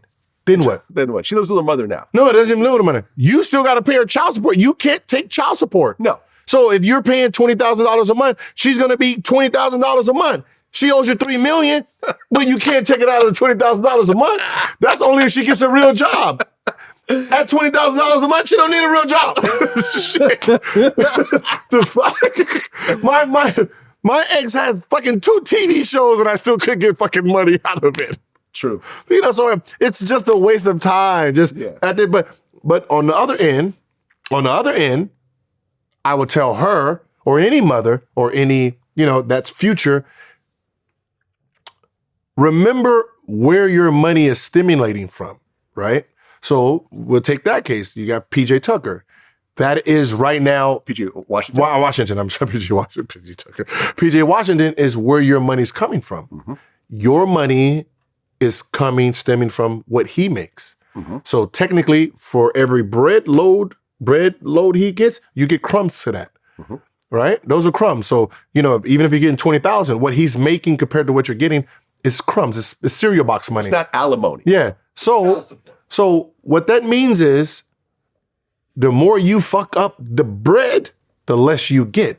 Yeah. So you will want him in the public eye to look amazing. Exactly. Because if he looks amazing, he looks like this great man, he gets opportunities. Right. Those opportunities. Off the court. Yes. Those opportunities deals, reflect you. Soda deals, whatever else. And it reflect, you gotta remember, the more loaves he gets, the bigger these crumbs get. So eventually, you gotta remember, if he signs a bigger deal, he gets $20 million off the court, your child support actually increases. See, he's not playing. You talk about him. They don't want to touch him. They don't want to do this. They don't want to give him Father Year Award. These kid award shows, they don't want to do nothing with him. That means your bottom line gets lower. There you go. So going after the person whose child support you're after hurts you in the long run. Even though I know you're mad, I know you want to get bad, but if it hurts his bread, it hurts your bread. Right, but the reality is, as you and I know very well, hell hath no fury. Yes, right. Like a woman scorned. She will throw any level of logic out the window in that very moment out of pure anger. And that's what they do. Last question. What is it with this whole terrorist situation with you and Nick Young? Where you terrorized him just mercilessly over the years. I think I'd interviewed, when you and I met at some Hollywood Hills party, and I remember I interviewed Nick, and he talked about a story about how you took the wheels off his car this one time. Didn't you go in his house and just start painting random shit? Wait. What do you mean he took the rims off your car? Like you went outside and your rims were gone? I was on brakes. Really? Yeah. So he put cinder blocks on your car? Yeah, that's Gil. I dealt with a lot as a rookie right there. Did you know it was him when you saw it? Yeah, because I used to talk trash too. I talk a lot of trash. Sometimes I don't get the donuts and all that on time. Some days I just didn't feel like it. He was my rookie, right? Okay. And kind of like me when I was a rookie, I was hard-headed, right? And for me being hard-headed, I dealt with pain. Mm-hmm. I got hit by a car. I got body slammed. I was choked to sleep. I was tied, thrown in water, came back with vengeance, thrown in water some more, right? So I was beat the fuck up for being who I was. It was only right that I do the same thing to him. So, I give him my credit card. Hey, can you go buy me, some earphones and a new iPhone? Mm-hmm. Cool. He comes back. He bought himself an iPhone. He bought himself a computer. Like, whoa. Oh, this is what we doing. Okay. Oh, so I got to teach the rook a less. And that's where our relation was. Me teaching him lessons. Right. Well, you really trolled him mercilessly over the whole Iggy Azalea thing. Yeah. Yeah. Because he gets, so. Right, because he ended up getting his baby mother pregnant again. Yeah. While he was, I guess, engaged. So he cheats on his baby mama with Iggy. Right. He cheats on Iggy with his baby mama. Yeah. And I know Nick Young. I've been to his house and everything else like that. To his parties and so forth. He's a cool dude. Doesn't want to interview with me, but whatever. I think his problem, he got the bad part of me. So when he got drafted, I was hurt. Mm-hmm. So I'm in rock star mode. So, ladies, girls, I come over and I got my rookie over here, go take care of him. You know what I mean? So that's what he knew. So like having a girlfriend settling down, yeah, I didn't really teach him that at a young age. So he became worse than me. He became worse than me. What'd you think? I'm like, how the fuck you have a party at your house and your actual fiance lives in that house? What? Yeah. She could just look at, and that's what happened. Iggy was out of town, and he's throwing a big, massive party at his house. Yeah, whenever I've been to his house for parties, I've never seen Iggy there. Yeah, that's... I'm just saying. He waited till she left. It's left. not like he was doing anything. I know, but that's what he waited till she leaves. Like, she don't have access to the cameras. Like, that's what I said. Just right. No, I feel you. He doesn't care. What'd you think when D'Angelo Russell secretly recorded Nick? I was like, damn, that's fucked up. And then I thought, yeah, that's them. That's them. What do you mean? Like it's like a running like joke what they used to do back then. They'll say some dumb shit and then like record to see your response. They used to do stuff like that. So I understood what happened. So like I'm pretty sure you got recorded. Like, yeah, Nick, how many girls you slept with last night? Yeah, I slept with like 6 of them. Yeah, and I'm like, yep, now I got you. Yep, now I got you. So every time I want something, you better give it to me. I got the blackmail. So it's like this funny blackmail situation. I've never had anything like that. I know it's not like it's a thing, but it wasn't really a thing. Yeah. Like I'm like, but he actually put it out. I know. I mean, I don't know if he put it out. Put it out? No, I think somebody probably saw it and put it out. Saw it. Yeah, it's pretty crazy.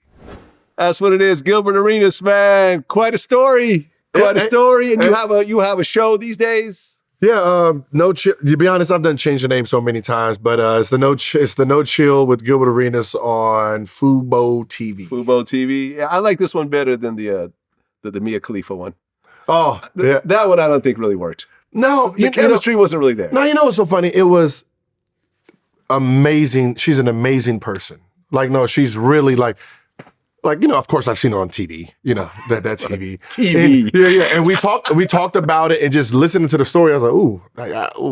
Like, it was like, damn, you feel bad because it's like, well, I didn't dance that long. I was only doing it because I was pissed off at my parents, and then, the whole ISIS went after her, disowned her, but just listen, like, I'm trying to be taken serious. So we used to, 30 minutes before filming, we'll, talk about the sports. We talk, we're doing this. Mm-hmm. And the reason it really didn't work is because you got to remember, her life is controlled.